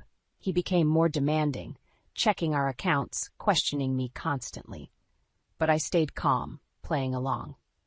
The money's safe, Derek. You need to trust me, I would say, my face betraying nothing. Finally, the day came when the balance tipped in my favor. With the help of David and Sophia, I had everything I needed. I was financially independent, and Derek had no idea how close he was to losing everything. I called a meeting with Derek, Sophia, and David present. Derek strutted in, confidence masking his unease. What's this about? I laid out the accounts, the statements, every transaction he thought he'd hidden. This is about your lies catching up to you. He glanced at David, then back at me. You can't do this. Watch me, I said calmly. David stepped forward. Legally, Laura's in the clear. You've been dishonest, Derek. Now you face the consequences. Derek's face fell, fury and fear battling for control. You'll regret this, he spat, but there was no power behind his words. No, Derek, I replied, standing tall. You're the one who'll regret it. As I left with Sophia and David by my side, I felt the weight lifting. This was far from over, but I was ready. Derek's control was shattered, and I was finally free to reclaim my life. The first steps had been taken, and I wouldn't stop until I saw this through to the end. I moved into Sophia and John's guest room the next day. They insisted I stay as long as I needed. Derek's threats from the previous night echoed in my mind, but I refused to let them shake me. Sophia was a rock of support. One morning over coffee, she said, Laura, you're doing amazing, but you need allies. People who can support you both emotionally and practically. I know, I replied, sipping my coffee. But who do I turn to? Derek made sure to isolate me. Sophia leaned in. We'll start with family and close friends who can offer real help. People you trust. That night, we called my older brother Mike and explained everything. He met us at a local diner, his face a mask of concern and anger. Laura, I had no idea it was this bad, Mike said, gripping my hand tightly. You should have told me sooner. I didn't want to worry you, I said, tears in my eyes. But I need your support now more than ever. Mike's expression hardened. You have it. Anything you need, just ask. Next, I reached out to a few trusted friends. Over the following days, Sophia, John, Mike, and I formed a small but solid support network. They helped me with everything from logistics to emotional encouragement. Meanwhile, David and I were busy making final preparations to secure my independent financial stability. I transferred more funds into my private account, ensuring I had enough to start fresh once I left for good. One evening, Sophia came into the guest room with a smile. John and I have been talking. You should come stay with us until you get back on your feet. We have plenty of room. I shook my head, touched by their generosity. I don't want to impose. Nonsense, John said, appearing in the doorway. We're family, and you need a stable place to stay. I hugged them both, feeling grateful. I'll stay, but I don't want to be a burden. You're never a burden, Sophia said firmly. We'll get through this together. David called later that week with good news.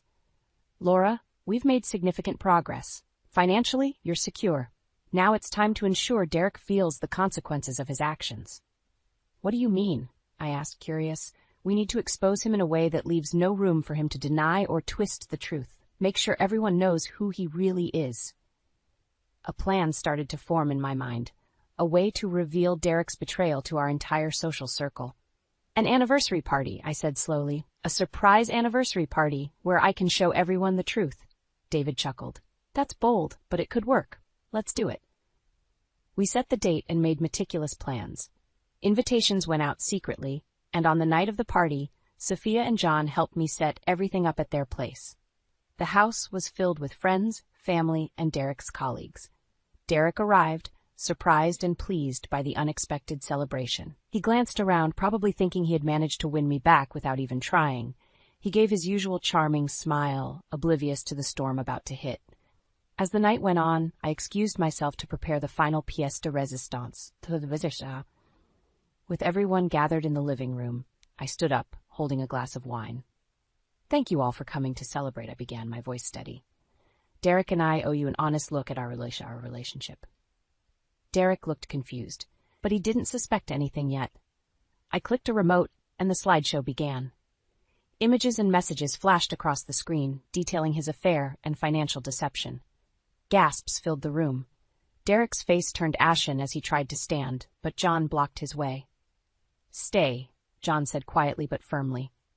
As the final image lingered on the screen, a message from Derek to Emily about their future together, Derek's colleagues and our friends turned to him, their expressions filled with shock and disgust. Derek, I said, breaking the heavy silence, this is the truth. This is who you are. Derek's mask finally fell. He looked around, realizing the depth of his unraveling. Laura, you can't do this. But I held my ground, surrounded by my newfound allies. Oh, but I did. The room buzzed with whispers, and I saw Derek's reputation crumble before my eyes. This was just the beginning of his downfall, and I was ready for whatever came next. The aftermath of the anniversary party left a chasm that Derek couldn't ignore. Back at home, his fury exploded. How could you do this to me? He screamed, his face red with rage. You've ruined everything. I stood my ground, nerves steely. I showed everyone the truth, Derek. You ruined everything yourself. You think you're so clever, don't you? He sneered. You've got nothing without me. You're wrong. I have everything I need now. I leaned in, my voice low and cold. And you? You have nothing left but shame. He lunged, and for a second I thought he'd hit me. But he stopped short, his hands clenching and unclenching. This isn't over, Laura. You'll pay for this. We'll see, I said, stepping away. I'm leaving, and there's nothing you can do to stop me. The next day, I moved the rest of my belongings to Sophia and John's place. Derek tried calling, texting, even showing up at their door, but John was always there to send him packing. David delivered more good news soon after. Derek's reputation is in shambles. He's losing clients fast. Word spreads quickly. I nodded, feeling a grim satisfaction. Good. With Derek destabilized, I contacted Emily. She needed to know the kind of man she was involved with. We arranged to meet at a cafe downtown. Emily was younger than I expected, with wide eyes that betrayed her nerves. Why are we meeting? She asked tentatively. I took a deep breath. You need to hear this. Derek isn't who he says he is. He's been cheating on me a long time, lying to both of us. She looked stunned. What? No, Derek said he and his wife were having problems. Yeah, because he caused them, I said, handing her a file David had helped me prepare. Read this. It's all the evidence of his deceit. She flipped through the file, her expression shifting from shock to disgust. I didn't know. I swear I didn't know. I believe you, I replied softly, but you deserve to know the truth and to decide what to do with it. Emily looked up, tears in her eyes. Thank you for telling me. I need to cut ties with him. Be careful, I warned. Derek's not just a cheater. He's dangerous when cornered. Emily nodded. I'll end it. Thanks for opening my eyes. Days later, as I began rebuilding my life, word came that Emily had left Derek. Derek's spiral deepened. No girlfriend, no reputation, no support. David's updates confirmed Derek's decline, each piece of news like a weight lifting off my shoulders. One afternoon, I met with David and Sophia. What's next? I asked. David smiled. You've done more than enough damage. Now, it's about securing your future. Sophia leaned in, her gaze intent. You need to move out of the shadow of this mess. Start fresh. I nodded, determination burning in my chest. I'm ready. The next day, I began packing my things, preparing to move into a small, cozy apartment I had secured. It was a new start, a space that was mine alone. Derek tried reaching out once more, showing up at the apartment just as I was unpacking. Laura, please, let's talk, he pleaded, looking broken. I met his eyes with a hard stare. There's nothing left to say. Leave before I call the police.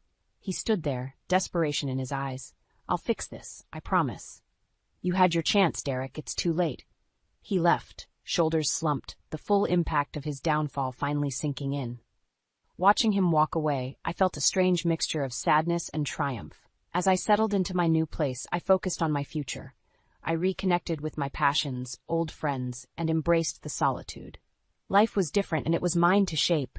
One evening, as the sun set behind the cityscape, I looked around my new home, feeling a profound sense of peace. No more lies, no more fear, just freedom and the promise of new beginnings. Walking down the street, I felt lighter, more confident. Derek's shadow no longer darkened my path. This was my journey, and it had only just begun. Derek's life was unraveling fast. Without my financial support, his house of cards collapsed. Rumors of his infidelity and financial deceit spread like wildfire, reaching his clients and colleagues. One day, I ran into an old acquaintance, Sarah, at a cafe. Her face lit up when she saw me. Laura, it's been ages. We chatted briefly before she leaned in, her expression turning serious.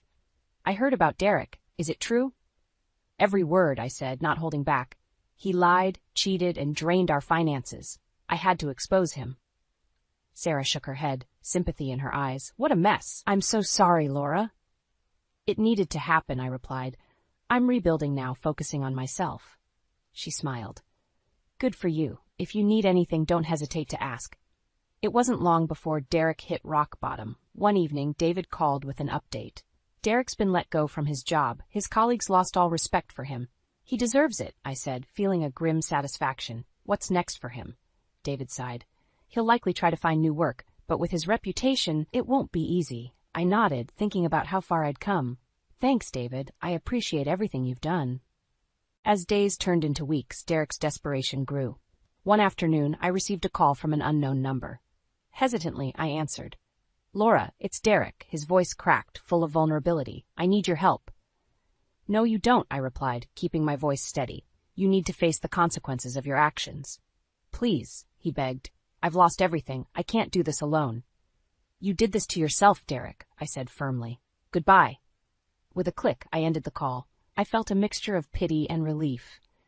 Derek had to learn the hard way that actions have consequences. Emily reached out to me as well, saying she had cut all ties with Derek. I'm so sorry for being part of this, she said softly. I didn't know. It's not your fault, I reassured her. Derek was the manipulator. You deserve better. She thanked me, and we parted ways, both of us seeking new beginnings. As for me, I threw myself into my work and hobbies. I reconnected with old friends, spending weekends exploring the city and enjoying simple pleasures. Life felt lighter, freer. One evening, I hosted a small dinner party at my new apartment. Sophia, John, Mike, and even David came. The air was filled with laughter and warmth, a stark contrast to the tension and deceit I had lived with. Sophia raised her glass. To Laura for her strength and courage. May this be the beginning of a beautiful journey. We all clinked our glasses, and I felt a surge of gratitude. These people, my true family, had stood by me through the toughest times. As the party wound down, David pulled me aside.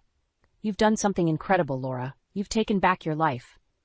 I couldn't have done it without all of you, I said, glancing around the room at my loved ones. Thank you. He smiled. Here's to moving forward, then. In the days that followed, I saw Derek once more. He was a shadow of his former self. Sitting alone in a cafe, staring blankly at a cup of coffee. Part of me wanted to offer solace, but I knew it wasn't my place. Instead, I walked past, my head held high. This was my story now, free from his toxic influence. With renewed strength and an open heart, I embraced my independence. Each step I took was a reminder of my journey, from betrayal to empowerment. Life was mine to shape, and I was determined to make every moment count. I had faced darkness and emerged stronger, ready to build a future filled with light and possibility. As I continued on my path, I knew one thing for sure. I was unstoppable. Moving into my new, cozy apartment felt like stepping into a fresh chapter of my life. I decorated it with pieces that reflected my taste, each detail carefully selected. A sense of peace settled in, a stark contrast to the chaos that had dominated my world. One morning, while brewing coffee, my phone buzzed. It was a text from an old friend, Rachel. "Hey, Laura, just heard about everything. Can we catch up? Lunch?" I smiled, glad for the reconnection. "Sounds great. Let's meet at the bistro by the park." At lunch, Rachel listened intently as I recounted the betrayal and the fallout. Her eyes widened in disbelief. "Wow, Laura, that's intense. How did you manage?" "With a lot of help. My friends and family were my support system," I replied, warmth flooding my chest as I thought of them. "And now, I'm just focusing on living the life I want." Rachel grinned. "Good for you. You always had a fire in you." Reconnecting with old friends became a regular part of my routine. Each meeting brought laughter, memories, and a sense of healing. I was rebuilding, piece by piece. One day I received a call from an unfamiliar number. "Hello? Laura, it's Emily." "Emily, is everything all right?" I asked, surprised. She took a deep breath. "I just wanted to say thank you, Senior, for showing me the truth about Derek. It was hard, but I've moved on, started a new job, meeting new people." "That's wonderful to hear, Emily. You deserve happiness." "You too, Laura. Take care," she said before hanging up. Hearing Emily's progress felt like another weight lifted. The threads of Derek's deceit were finally unwinding, freeing us both. My freelance web development business began to flourish. I took on projects that excited me, each one a step toward professional fulfillment. The freedom to choose made all the difference. One afternoon, as I was finalizing a project, there was a knock on the door. It was David, holding a bottle of wine. "Thought we'd celebrate your newfound independence," he said with a smile. We sat on the balcony, the city skyline glowing as the sun set. "So, Laura, how does it feel to be here after everything?" I sipped my wine, feeling the cool breeze. "It feels freeing. I didn't realize how much weight I was carrying until it was gone." David nodded. "You've come a long way. What's next for you?" "I'm focusing on me now, my work, my passions, maybe even travel once things settle." He raised his glass. "Here's to new beginnings." "To new beginnings," I echoed, clinking my glass with his. As the months passed, I explored old interests and discovered new ones. I took up painting, joined a book club, and even tried my hand at cooking exotic recipes. Life was full, vibrant. One evening, while shopping for groceries, I bumped into an old colleague, Marcus. We chatted briefly, catching up on life. He mentioned a new tech startup looking for experienced developers. "You'd be perfect for it, Laura. Interested?" I smiled, feeling a spark of excitement. "Send me the details. I'd love to know more." Opportunities seemed to unfold naturally, reflecting my new mindset. I was no longer bound by fear or betrayal. I was free to chase my passions and dreams. Sophia and John remained close, often hosting dinner parties that filled my weekends with joy and laughter. One evening, as we sat around their dining table, Sophia leaned over and whispered, "I'm proud of you, Laura. You've rebuilt yourself from the ground up." "Thank you," I replied, feeling a swell of gratitude. "I couldn't have done it without you all." Walking home that night, I felt a deep sense of contentment. The streets were quiet, the city lights casting a warm glow. I had taken back my life, turned pain into strength, and embraced a future full of possibilities. As I stepped into my apartment, I looked around, smiling. This was my sanctuary, a symbol of my resilience. My journey had been tumultuous, but it led me here, to a place of peace and empowerment. This was my life now, authentic, self-defined, and filled with hope. I walked confidently into the future, knowing I was unstoppable. "Evan, why was the watch I gave you yesterday sitting in the trash? You thanked me for it when you received it. Didn't you like it?" My voice trembled with a mix of confusion and anger. Evan looked up from his lobster, eyebrows raised, completely unfazed. "What are you talking about, Jessica? It's just a watch." "Just a watch." I put down my fork, my hand shaking. "It was an anniversary gift. You said you loved it. Now I find it in the trash?" He sighed, exasperation etched on his face. "Maybe it slipped my mind. It's not that big of a deal." I clenched my fists under the table, my nails digging into my palms. "Not that big of a deal? You tossed a gift I saved up for months to buy. Why are you dismissing this like it's nothing? Evan's eyes turned cold. Jessica, do you always have to make everything about you? We're here to celebrate my promotion. Can't we just enjoy the evening? I want to enjoy the evening, Evan, but how am I supposed to when you clearly don't respect me or my feelings? I leaned forward, trying to contain my rising frustration. He leaned back, crossing his arms. I respect you, but you're overreacting. It's just one gift. Don't blow this out of proportion. I swallowed the lump in my throat. This isn't about the watch, Evan. It's about your attitude. You've been so distant lately, like I don't matter. He rolled his eyes.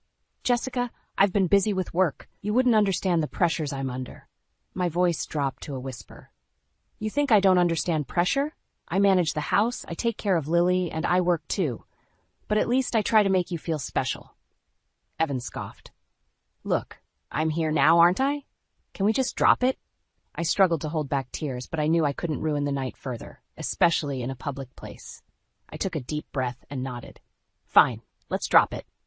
The rest of the dinner was a strained silence, the joyous occasion overshadowed by the suffocating tension between us.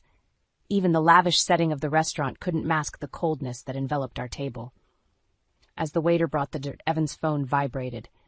He glanced at the screen. It's a work call. Excuse me. He stood up and walked towards the exit. I stared at his untouched creme brulee and sighed. Was this really my life now? Always second to his job, always discarded like the watch. When he returned, he slid back into his seat with a forced smile. Sorry about that. Crisis averted. Maybe next time just leave the phone, I said, unable to keep the edge out of my voice. He didn't respond, just continued eating like nothing had happened.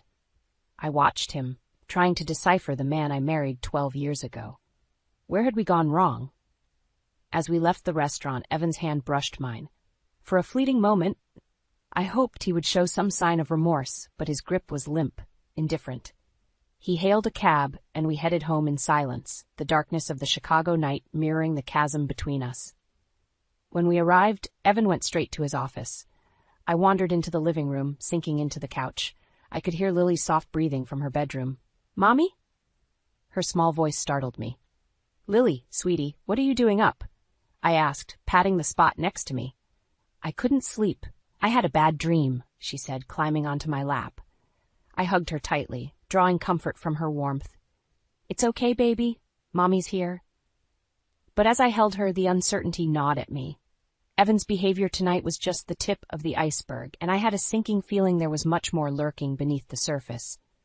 As I tucked Lily back into bed, I made a silent vow. Whatever it took, I would get to the bottom of this. I would uncover the truth, no matter how painful it might be. The next morning, I stood over the sink, lost in thought as I scrubbed the dishes.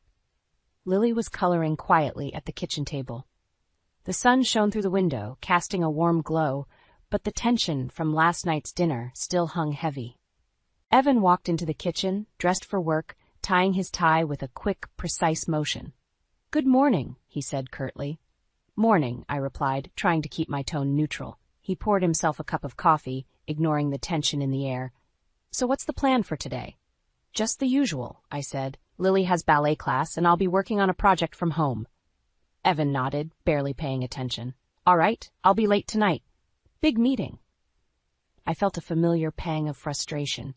You seem to have a lot of those lately. He sighed, clearly irritated. Jessica, why do you have to check up on every little thing? I told you the watch was probably cheap anyway. Is this some kind of test or something? My grip tightened on the sponge. It's not about the watch, Evan. It's about you acting like you don't care. And here we go again, he muttered, rolling his eyes. I'm late. We'll talk about this later. No, we won't, I whispered to myself as he walked out the door. I listened to the sound of his car pulling away, feeling the familiar mix of anger and helplessness. Mommy, are you okay? Lily asked, looking up from her drawing with wide, innocent eyes. I forced a smile. I'm fine, sweetie. Just a little tired. She nodded and went back to her coloring, satisfied with my answer. I stared at his empty coffee cup, then wiped the kitchen counter with more force than necessary. After getting Lily ready and dropping her off at ballet class, I parked near a cafe to gather my thoughts. I needed to do something, anything, to understand what was going on with Evan. Later that evening, as I was folding laundry, I decided I couldn't ignore my instincts any longer. I picked up my phone and called Anna, my best friend. "Hey, Jess," Anna answered, her voice warm and comforting. "Anna, I need to talk," I said, fighting to keep my voice steady. "Of course. What's up?" "It's Evan. He's been acting so strange lately, and last night, well, it wasn't good. I found the watch I gave him in the trash, and he doesn't seem to care about anything anymore." Anna was silent for a moment. "That's horrible, Jess. Do you think something else is going on?" "I don't know," I admitted, "but I need to find out. Do you want me to come over?" "No, it's okay. I just needed to talk to someone. Thanks, Anna." "Anytime, Jess. You know that. Call me if you need anything." "Will do. Thanks." I hung up, feeling slightly better. Anna always knew how to make me feel more grounded, but her words echoed in my mind. Something else is going on.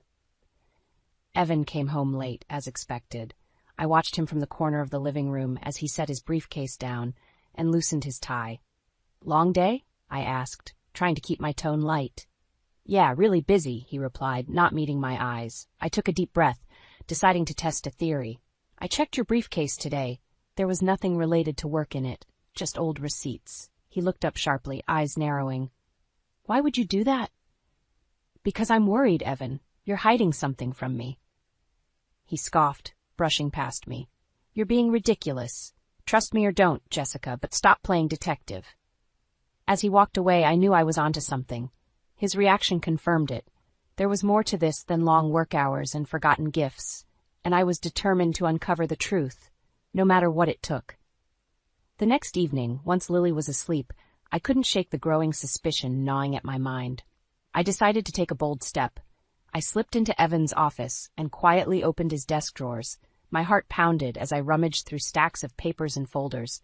Then, buried under a pile of documents, I found a small envelope. My fingers trembled as I pulled it out and opened it. Inside were several photos, intimate photos of Evan with another woman. Rage and hurt surged through me. This was it. This was the confirmation I dreaded but needed. Evan walked in, catching me off guard. "What the hell are you doing in here?" he snapped, eyes blazing with anger. I held up the photos, my hand shaking. "Do you recognize yourself in these photos, Evan? How could you betray us like this?" His face darkened, and for a moment he looked like a stranger. "You went through my stuff? That's a new low, Jessica." "Don't turn this around on me," I seethed.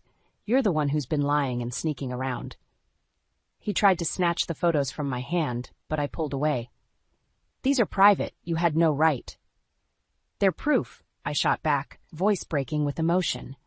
"Of your betrayal, of everything you've put us through." Evan's expression turned cold and calculating. "Jessica, you always overreact. You think you can come in here, dig through my things, and play the victim? Grow up." I couldn't believe what I was hearing. "You're unbelievable. After everything we've been through, everything I've done for you, this is how you repay me?" He shrugged, completely unapologetic. "Maybe if you weren't so controlling, we wouldn't be in this mess." "Controlling? I trusted you, Evan. I thought we were happy." "Funny thing about happiness," he said with a sneer. "It's different for everyone, and you clearly weren't enough for me." His words stung like a slap in the face. "Then why stay? Why lie and cheat? Why drag me and Lily into this nightmare?" He exhaled sharply, looking almost bored. "Convenience. It's easier to keep things as they are. But now you're pushing, and maybe it's time we change the arrangement." I couldn't let him get away with this, not without a fight.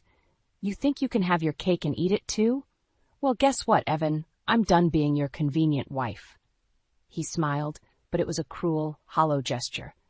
"Good luck, but don't expect me to play nice when you're tearing apart our lives over some petty jealousy." "This isn't jealousy. It's betrayal. And now, everyone will know the real you." I stormed out of his office, clutching the photos. My determination solidified. This wasn't over. I would expose him for the lying, cheating coward he was. In the living room, I collapsed onto the couch, phone in hand. I dialed the number of a private investigator I had found online a few days ago. "Hello, Mr. Thompson? My name is Jessica Harper. I need your help." He listened as I explained my situation, my voice steady despite the turmoil inside. "We'll get to the bottom of this, Mrs. Harper. I'll start immediately," he assured me. I hung up, feeling a surge of mixed emotions. Relief, anger, and a fire that burned brighter than ever. Evan's betrayal had lit a fuse, and I was ready to watch him face the consequences. From the darkness of our once happy home, I was determined to bring the truth to light. This was just the beginning. Evan had no idea what was coming. He'd regret underestimating me.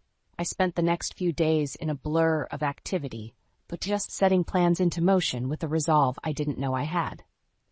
First, I reached out to Rick Taylor, a sharp attorney recommended by Anna. Rick listened intently as I laid out my situation. I've informed our lawyers and both of our families. There's no turning back now, Evan. I rehearsed under my breath as I gathered documents for Rick.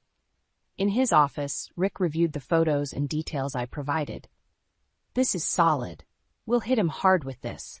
Brace yourself, Jessica. This won't be easy, but you've got a strong case. I nodded, relief and apprehension swirling within me. Thanks, Rick. I'm ready for what's to come. That evening, I packed a few essentials for Lily and myself. Evan was out again, probably with his mistress. I called Anna, who offered us a place to stay for a while. Anna greeted us at her door with open arms. You're welcome here as long as you need, Jess. With a comforting hug, she ushered us in. Thanks, Anna. I can't tell you how much this means to me. No need for thanks. Just make yourself at home, Anna said, showing us to our room. I laid Lily down, her small frame practically swallowed by the big guest bed. She looked so peaceful, unaware of the storm that was wreaking havoc on our lives.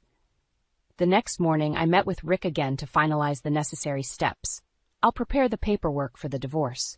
You've also mentioned you think he's been using your joint account for his affair? Yes, I'm almost certain of it. Can we investigate that too? I asked, determination simmering beneath my calm exterior. Rick nodded.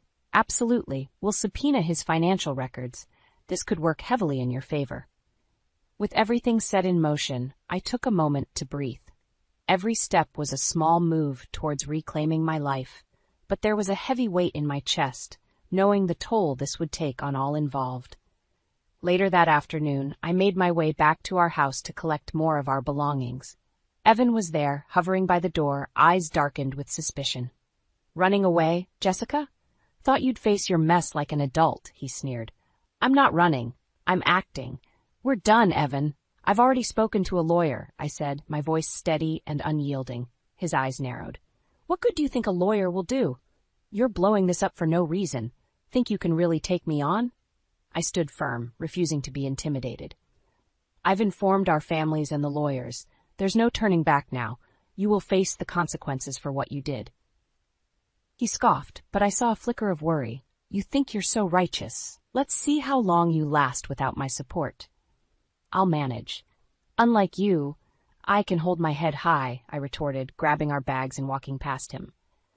As I left the house, I felt a shift. The house that once symbolized our family was just a building now, one that imprisoned memories of deception and misplaced trust. Back at Anna's place, I hugged her tightly. Thanks for letting us stay here. It means a lot, I said, the heaviness in my voice echoing my exhaustion and determination. You're strong, Jess. This will pass. You have a whole future ahead of you, she reassured me, her warmth giving me strength. Every day with Anna's support and Rick's guidance brought a sliver of hope. I wasn't alone. Lily and I would move forward, bringing the truth to light and making Evan face the consequences of his betrayal. This was only the beginning of our new journey, one where we'd eventually find peace and, hopefully, justice. A week later, I stood outside our house with Anna and Rick, waiting for Evan to come home. Neighbors lingered nearby, sensing the drama about to unfold. The evening air was thick with anticipation. Evan's car pulled up, and he stepped out, his face hardening as he saw the small gathering. What's this about, Jessica? He demanded, walking toward us. I took a deep breath, my pulse racing. This is about the truth. How could you even think of keeping Lily and me in the dark while you played house with someone else? And now, you'll pay the price. Evan's eyes flicked to Rick, then back to me. Are you really doing this? Making a spectacle in front of our neighbors? Pathetic. I held my ground, unswayed by his derision. What's pathetic is your arrogance and deceit, Evan. Everyone deserves to know who you really are. Anna stepped forward, her presence a silent support. You've hurt Jess deeply, Evan. She deserves better, and she's finally standing up for herself. He sneered at her. Mind your own business, Anna. This is between me and Jessica. I couldn't hold back any longer. It's everyone's business now. Do you see them, Evan? I pointed to the neighbors gathering around. They see you for what you are, a liar and a cheat. Rick handed me a stack of papers. These are the documents detailing your embezzlement from our accounts, Evan. We have proof you funded your affair with money meant for our family. I watched the color drain from his face. This is outrageous. You have no right. Rick interjected smoothly. Actually, Jessica does have the right. We'll be conducting a full audit of your finances. This won't end well for you. The neighbors murmured, their whispers fueling the air with curiosity and judgment. Evan's facade began to crumble, the weight of his actions pulling him down. You think you can ruin me with this circus? His voice trembled, anger giving way to fear. You've ruined yourself, Evan. This is just the beginning of the consequences. Everything you've tried to hide will come to light, I said firmly. As if on cue, a woman appeared from the shadows. Samantha, Evan's mistress. Her face paled when she saw the crowd. Evan, what's going on? He turned to her, panic flashing in his eyes. Samantha, go back to the car. But it was too late. The damage was already done. Your lies have caught up with you, Evan, I said, my voice steady. Our neighbors, our families, they all know now. You can't hide anymore. Rick stepped forward with finality. Public humiliation is just the start, Evan. There's a legal storm heading your way. Divorce, financial audits, and professional disrepute. Prepare yourself. Evan looked like a cornered animal, his confidence shattered. You're doing this to hurt me, Jessica? Is that what this is all about? This is about justice. You won't walk away from this unscathed. It's time you face the repercussions of your actions, I declared. The crowd watched in silence, the air thick with the weight of Evan's downfall. His once pristine reputation lay in tatters, exposed for all to see. As I turned to leave, Anna and Rick by my side, I felt a sense of closure. The path ahead would be tough, but this confrontation was a pivotal step toward reclaiming my life. Evan's judgment was just beginning, and I wasn't alone in this fight. For the first time, I felt true, unwavering resolve. As we walked away, I glanced back one last time, seeing Evan standing there, surrounded by the wreckage of his deceit. It was a sight that cemented my determination. The truth was out now, and there was no turning back. The following week, I found myself in Rick's downtown office once again. The faint hum of the city outside contrasted sharply with the charged atmosphere inside. Rick laid out the documents in front of us. We're ready to file. The evidence is compelling, he said, his tone matter of fact. Evan walked in, eyes dark with anger. Jessica, this ends here. You're making a mistake. I met his gaze head on. No, Evan, the mistake was yours. Now it's time for the consequences. The defiance in my voice surprised even me. Rick addressed Evan directly. I've reported your misconduct to the board. Say goodbye to that promotion and hello to a lawsuit. Evan's face twisted with rage. You think you've won? This is just a phase. You won't get away with ruining my life. I'm not ruining anything, Evan. You did this to yourself. I'm just ensuring justice, I replied, my voice steady despite the storm brewing inside me. He leaned forward, his voice a low growl. You're vindictive. You can't take that, I moved on. This will only backfire on you. Rick cut in smoothly. I think you need to understand the gravity of your situation. Embezzlement, infidelity, and breach of trust are serious charges. Evan shot Rick a scathing look. You're just her mouthpiece. She'll drop this nonsense soon enough.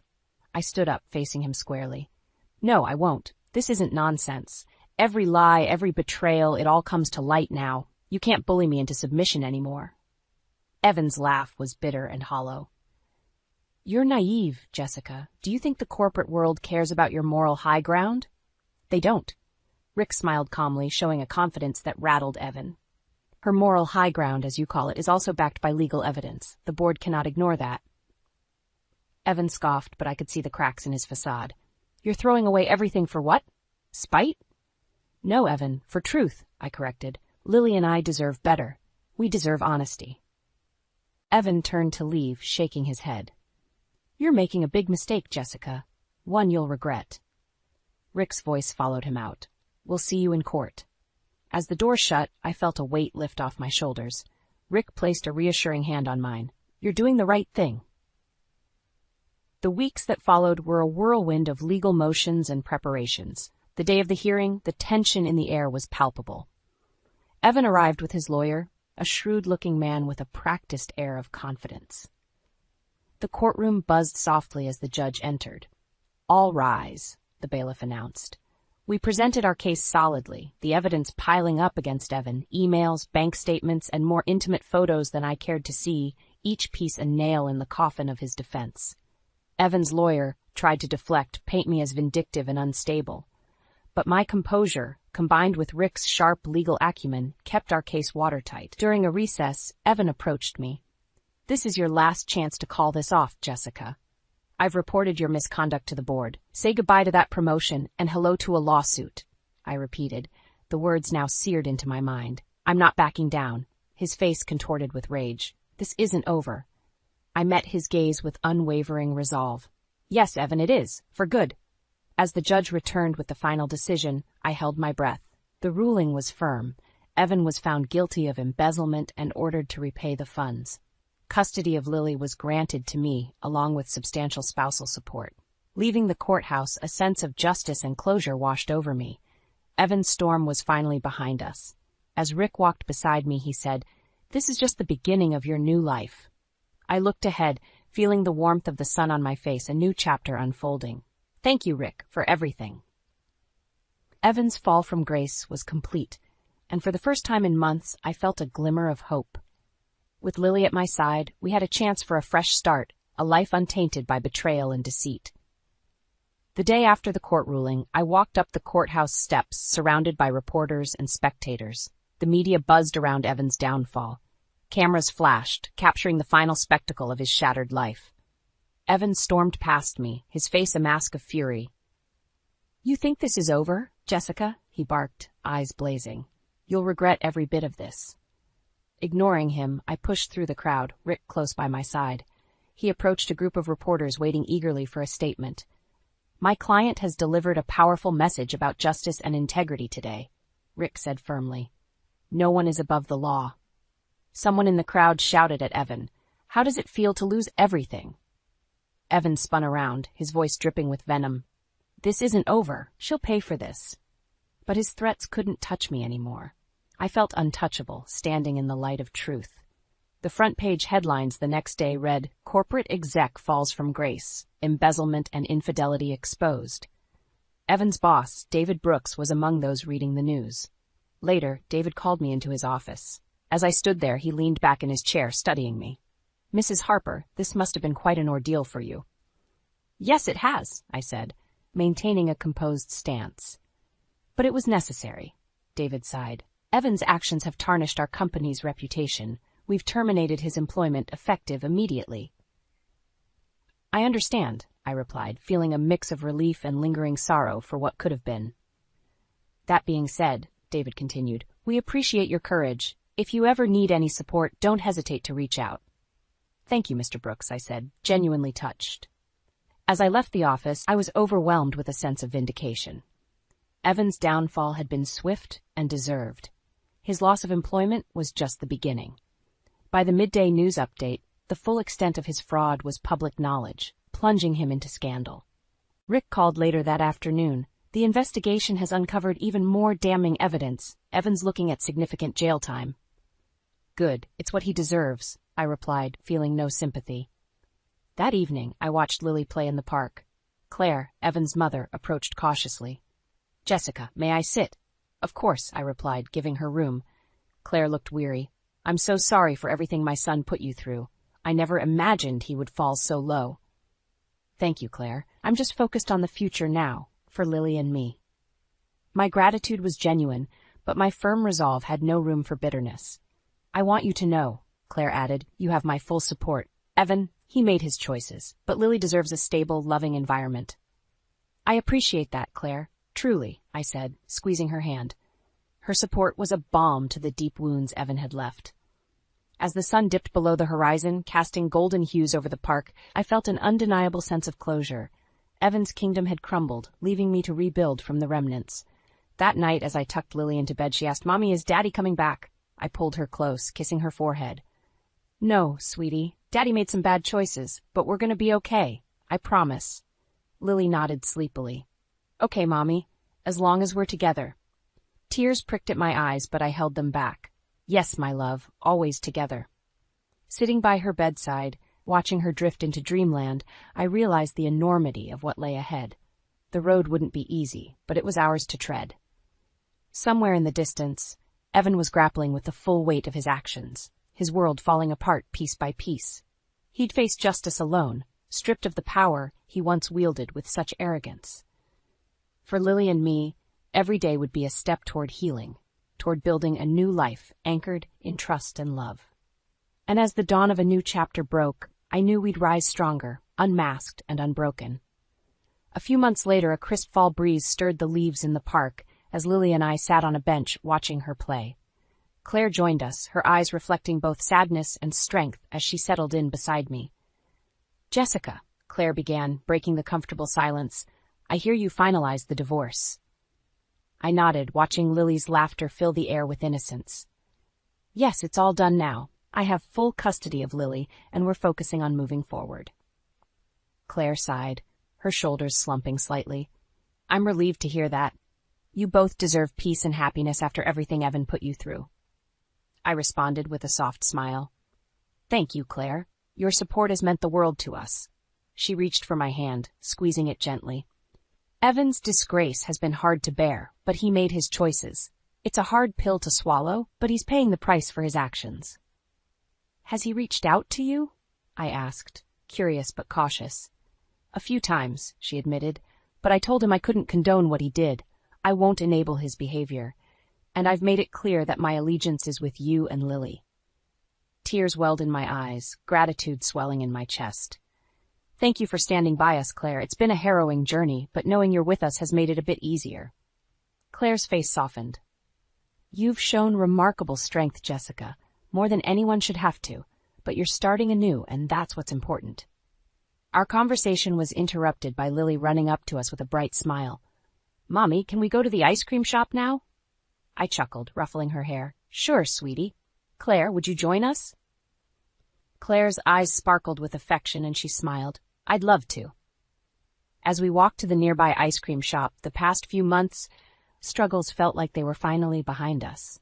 We ordered our treats, and Lily's delighted giggles filled the air, a testament to the happiness she deserved. While we were seated, savoring our ice cream, Anna showed up unexpectedly. Spotting her, I called her over, grateful for yet another source of support. "Hey, Jessica." "Claire," Anna greeted, pulling up a chair. "How's everything?" "Getting better," I replied, genuinely feeling the weight of truth. "Each day is a little brighter." Claire nodded in agreement. "We're taking it one step at a time, but there's hope." Anna smiled warmly. "That's the spirit. You're stronger than you realize." Our conversation shifted to lighter topics, the bond of friendship and family providing a sense of normalcy. It was a reminder that life could be good again, untainted by Evan's betrayal. Later that night, as I tucked Lily into bed, she looked up at me with those wide, innocent eyes. "Mommy, are we happy now?" I kissed her forehead, feeling a warmth spread through my soul. "Yes, my love, we are happy and will keep finding new ways to be even happier." Lily nodded, satisfied with my answer, and drifted into a peaceful sleep. Standing by her bedside, I reflected on the journey. Evan's downfall had been necessary for our freedom, and though it was painful, it illuminated the path to a better future. The next morning, over breakfast, Rick called with an update. "Jessica, just wanted to let you know, Evan's fraud charges will lead to a trial soon. His former company has decided to pursue legal action." "Thanks, Rick," I said, feeling a sense of finality. "I'm ready for whatever comes next." Claire looked up from her coffee and asked, "What's next for you, Jessica?" "I'm focused on Lily and our future now," I answered with a serene smile. "We've shed the past, and it's a clean start." As I said it, I felt the truth of those words settle in my heart. In the end, justice had been served, and the foundation for our new life was strong. We would face the future unmasked, resilient, and ready for whatever came our way. "Bradley, what is this? Again?" "You're not listening to me," I said, trying to keep my voice calm. Bradley barely glanced up from his phone. "Why should I? You're not my mom. I don't have to listen to you." His words stung, but I forced myself to stay steady. I had been married to Sean for 4 years now, and dealing with Bradley's rebellion had become a daily struggle. Sean's mother, Carol, standing in the doorway, watched the exchange without a word, her expression one of mild amusement. "Bradley, this isn't about me being your mom. It's about respect," I said, my patience wearing thin.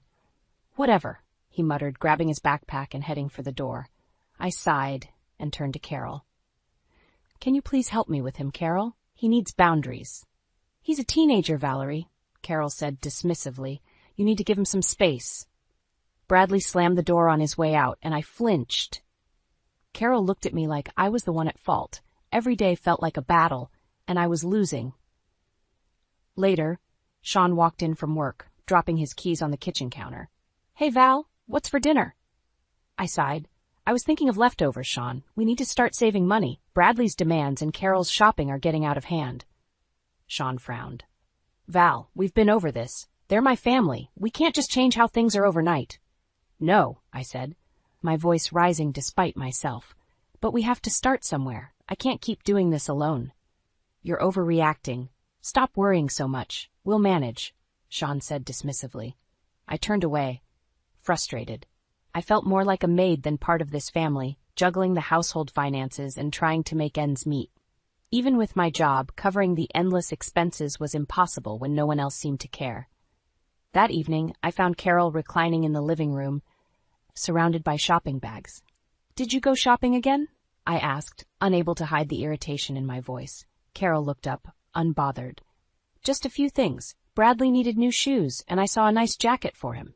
"Carol, we can't afford this. We're already struggling to pay the bills," I said. "We'll be fine, Valerie. Don't be so dramatic," she replied. As I tried to argue, Sean stepped in. "What's the problem now? We can't keep spending like this, Sean. It's not sustainable." He looked tired. "You're always making a big deal out of everything. Just let it go." I felt a wave of anger and helplessness wash over me. How could they not see what was happening? The next morning, I tried speaking to Bradley again before he left for school. "Bradley, we need to talk about your attitude and spending habits." "Leave me alone," he said, pushing past me. The door slammed shut again. In the quiet of the house, I sat down, feeling the weight of it all pressing on me. If something didn't change soon, I would break. As I looked around the house, filled with things we didn't need and couldn't afford, a sinking realization set in. I was invisible here, and my words fell on deaf ears. I stood up and walked to the little home office where I kept the bills. It was time to stop talking and start doing something about this mess. The next morning, as I placed a plate of scrambled eggs in front of Bradley, he gave me a disdainful look. "I'm not eating that," he said, pushing the plate away. "It's perfectly good food, Bradley. We can't afford to be wasteful," I replied, trying to stay calm. "I'm not eating leftovers," he snapped. "Why can't we ever have something fresh?" Just then, Carol walked into the kitchen. "Bradley, darling, you don't have to eat that if you don't want to. We can go out for breakfast," she said, putting a hand on his shoulder. "Carol, we can't keep spending money like this," I said firmly. "We need to be more responsible." She dismissed my concerns with a wave. "You worry too much, Valerie. We'll be fine." Frustration bubbled up inside me. "No, we won't be fine. We need to start cutting back now. Our financial situation is serious." Carol smirked. "You're overreacting. Sean will take care of everything. He always does." I wanted to scream. Later, Sean walked in and I seized the moment. "Sean, we need to talk about the spending. Carol and Bradley are not listening. This can't go on." Sean sighed, looking weary. "Can we talk about this later, Val? It's too early for arguments." I grabbed a stack of bills from the counter. "No, we need to talk now. Look at these. We're drowning and no one is helping." He glanced at the bills, then back at me. "Val, you stress too much. We'll get through it." "How, Sean? By ignoring the problem and hoping it goes away? We need to set limits, and it starts with Bradley and Carol." He rubbed his temples. "I'm tired, Val. Just let it go for now." Fuming, I left the kitchen, feeling more isolated than ever. No one was listening. That evening, I tried to talk to Bradley again while he was playing video games. "Bradley, can we talk?" He didn't even pause the game. "About what? How you're going to tell me to stop having fun?" "This isn't about fun, Bradley. It's about responsibility. We need to work together as a family." "Whatever, Valerie," he said, eyes glued to the screen. "Bradley, this is serious. We need to make changes. Your behavior affects everyone." He finally looked at me, irritation clear on his face. I'm not changing for you. Deal with it. As I walked away, I passed Carol, who had been listening. You need to stop pushing him, Valerie. You're making things worse. I'm trying to help. We can't keep pretending everything is fine. You're the one causing problems, she said coldly before turning away. The days passed and the tension in the house grew thicker. One afternoon, I found Carol in the living room, arranging a pile of shopping bags. Carol, more shopping? We've talked about this. She shrugged, not bothered. Bradley needed new clothes. He's a growing boy. That we can't afford new clothes constantly. There are more important things we need to focus on. Sean said it's fine, she replied nonchalantly. Infuriated, I cornered Sean that night after dinner. Sean, enough is enough. We need to set boundaries. He looked exhausted and annoyed.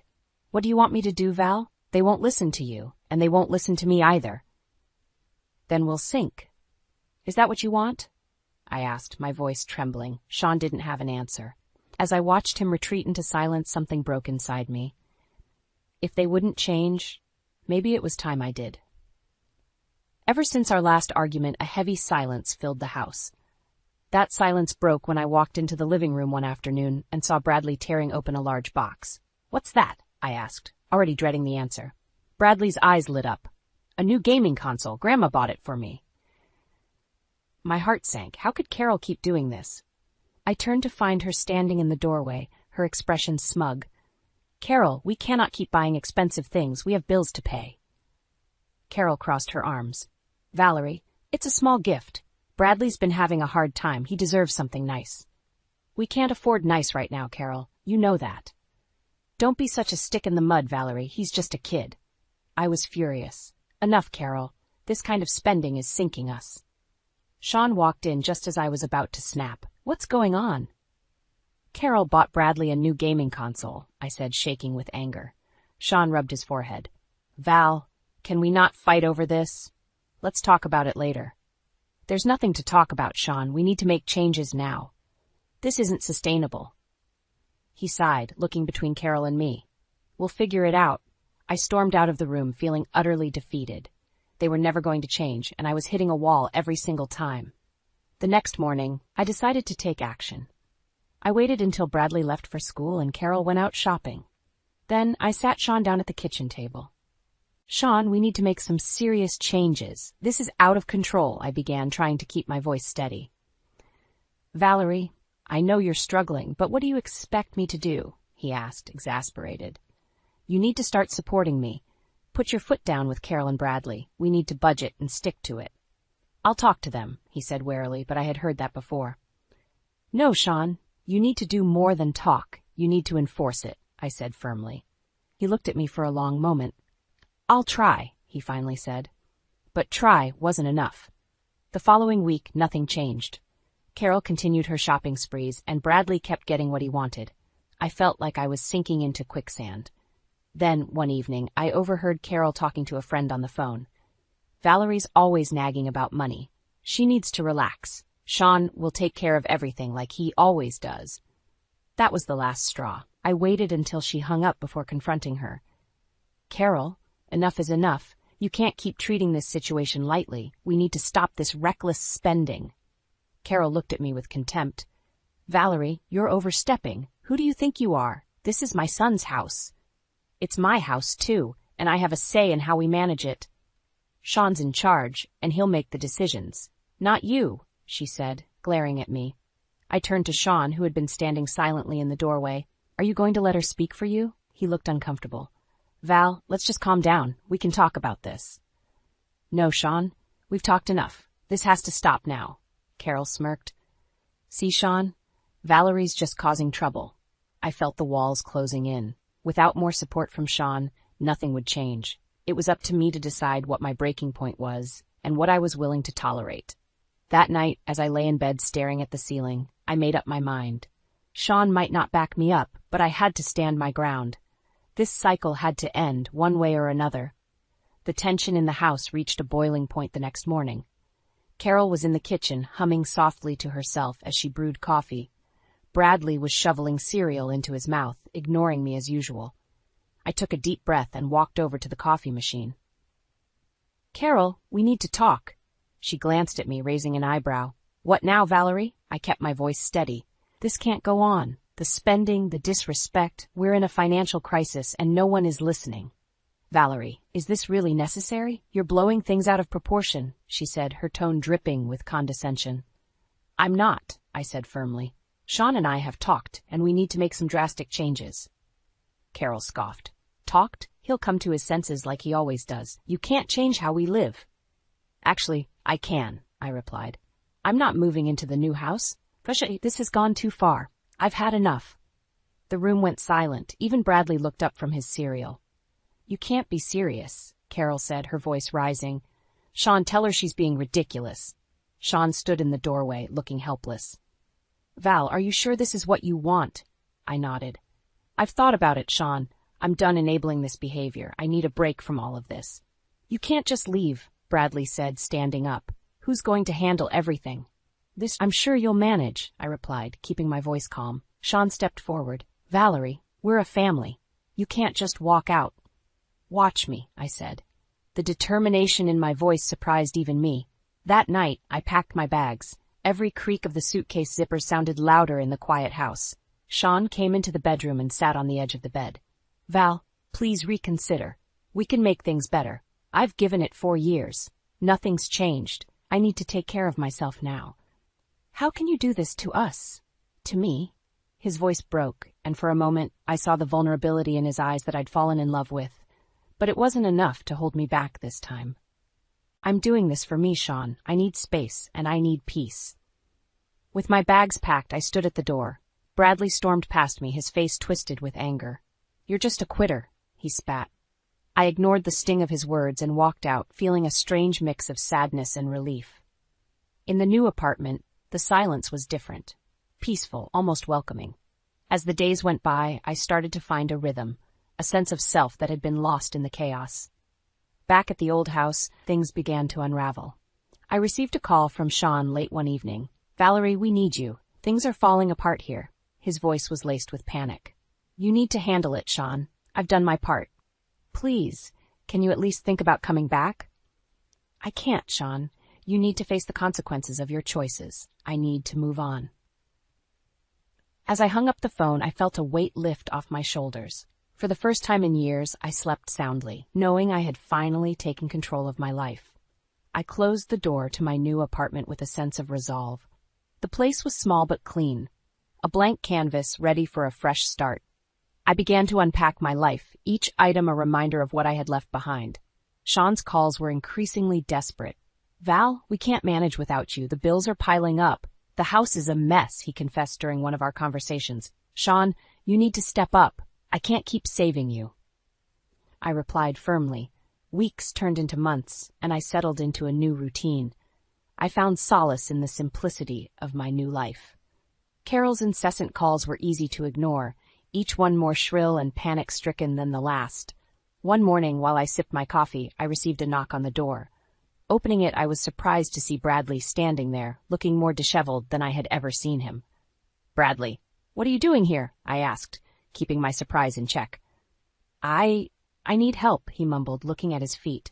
Come in, I said, stepping aside. He shuffled in, looking around the small, tidy apartment. This place, it's different. It's mine, I replied simply. Now what's going on? Things are bad at home. Grandma's health isn't great, and Dad, he's just not handling it, Bradley said, his voice cracking. Bradley, you know I can't go back. I needed to make a change. I know, but we're drowning. Dad's been laid off and Grandma had to sell the house. We're living in an apartment now, but it's not enough. I dropped out of school to work. I felt a pang of sympathy, but kept my expression neutral. Bradley, that's not the answer. You need to take responsibility, but not like this. He looked at me, eyes pleading. What should I do then? How do I fix this? You start from the bottom, Bradley. Get a job, finish your education, and understand what it means to be responsible. It takes time, but it's the only way. I know I treated you horribly. I was wrong. I need to make things right, but I don't know how, he confessed, tears welling up in his eyes. You took the first step by coming here. The rest is up to you. If you need guidance, I'm here. But I won't solve your problems for you. Bradley nodded, wiping his eyes. Thanks, Valerie. I'll work on it. As he left, I felt a strange sense of closure. The boy who had once been my greatest source of frustration was now seeking my guidance. It wasn't revenge I wanted, but change, and it seemed like it was finally starting to happen. Later that evening, I picked up my phone and dialed Sean. "Hey, we need to talk." "Val, I miss you. We need you. I need you." His voice was barely above a whisper. "I can't come back, Sean, but I wanted to check in. How's Bradley?" "He's trying. He's working and planning to go back to school. I think your leaving was a wake-up call for all of us." "I'm glad to hear that, but Sean, you need to learn to manage without me." "I know, I'm learning, slowly, but I am." As I hung up, I felt a sense of accomplishment. My departure had forced change, real change. It wasn't instant, but it was happening. A small smile crept onto my face. The journey wasn't over, but for the first time I felt like I had made a real difference. As weeks turned into months, I heard less from Sean and more about their struggles through mutual friends. It seemed reality had finally caught up with them. One evening, I got a call from an old friend who had run into Sean at the grocery store. "Valerie, I saw Sean today. He looked terrible, asked if you knew he lost his job," she said. The news hit me, but I stayed calm. "Thanks for letting me know. How's Bradley?" "Doing his best. From what Sean said, working part-time and trying to finish school," she replied. "Good to hear," I said, trying to mask my concern. The next day I got a call from Sean himself. His voice was strained. "Valerie, things have gotten worse. I don't know what to do." "What happened, Sean?" "I got laid off, Val. We can't keep up with the expenses. Carol's health is declining and Bradley's trying, but it's not enough," he said, defeat ringing in his tone. "This was never supposed to happen," he continued. "I thought we could handle this." "Sean, you have to take control. Talk to your mother. Set boundaries. It's the only way." "But she won't listen to me. She never did." "She has to now, or you'll all suffer the consequences," I replied firmly. "I'll try," he said, though he didn't sound convinced. Time passed and the storm continued to rage at their end. One evening I decided to take a walk. Fresh air always cleared my mind. As I passed by my old neighborhood, I saw Bradley working at the local car wash. He looked worn out but focused. "Hey, Bradley," I called out. He looked up, surprised but pleased to see me. "Valerie, hey." "How's it going?" I asked, genuinely curious. "It's tough," he admitted, "but I'm managing, trying to save up and finish high school." "I'm proud of you for sticking it out," I said. "Thank you," he replied, gratitude in his eyes. "I realized I took a lot for granted. I should have listened to you sooner." "It's never too late to change," I said. "Keep working hard and things will get better." He nodded, determination etched on his face. "I will." Walking back, I felt a strange mixture of emotions.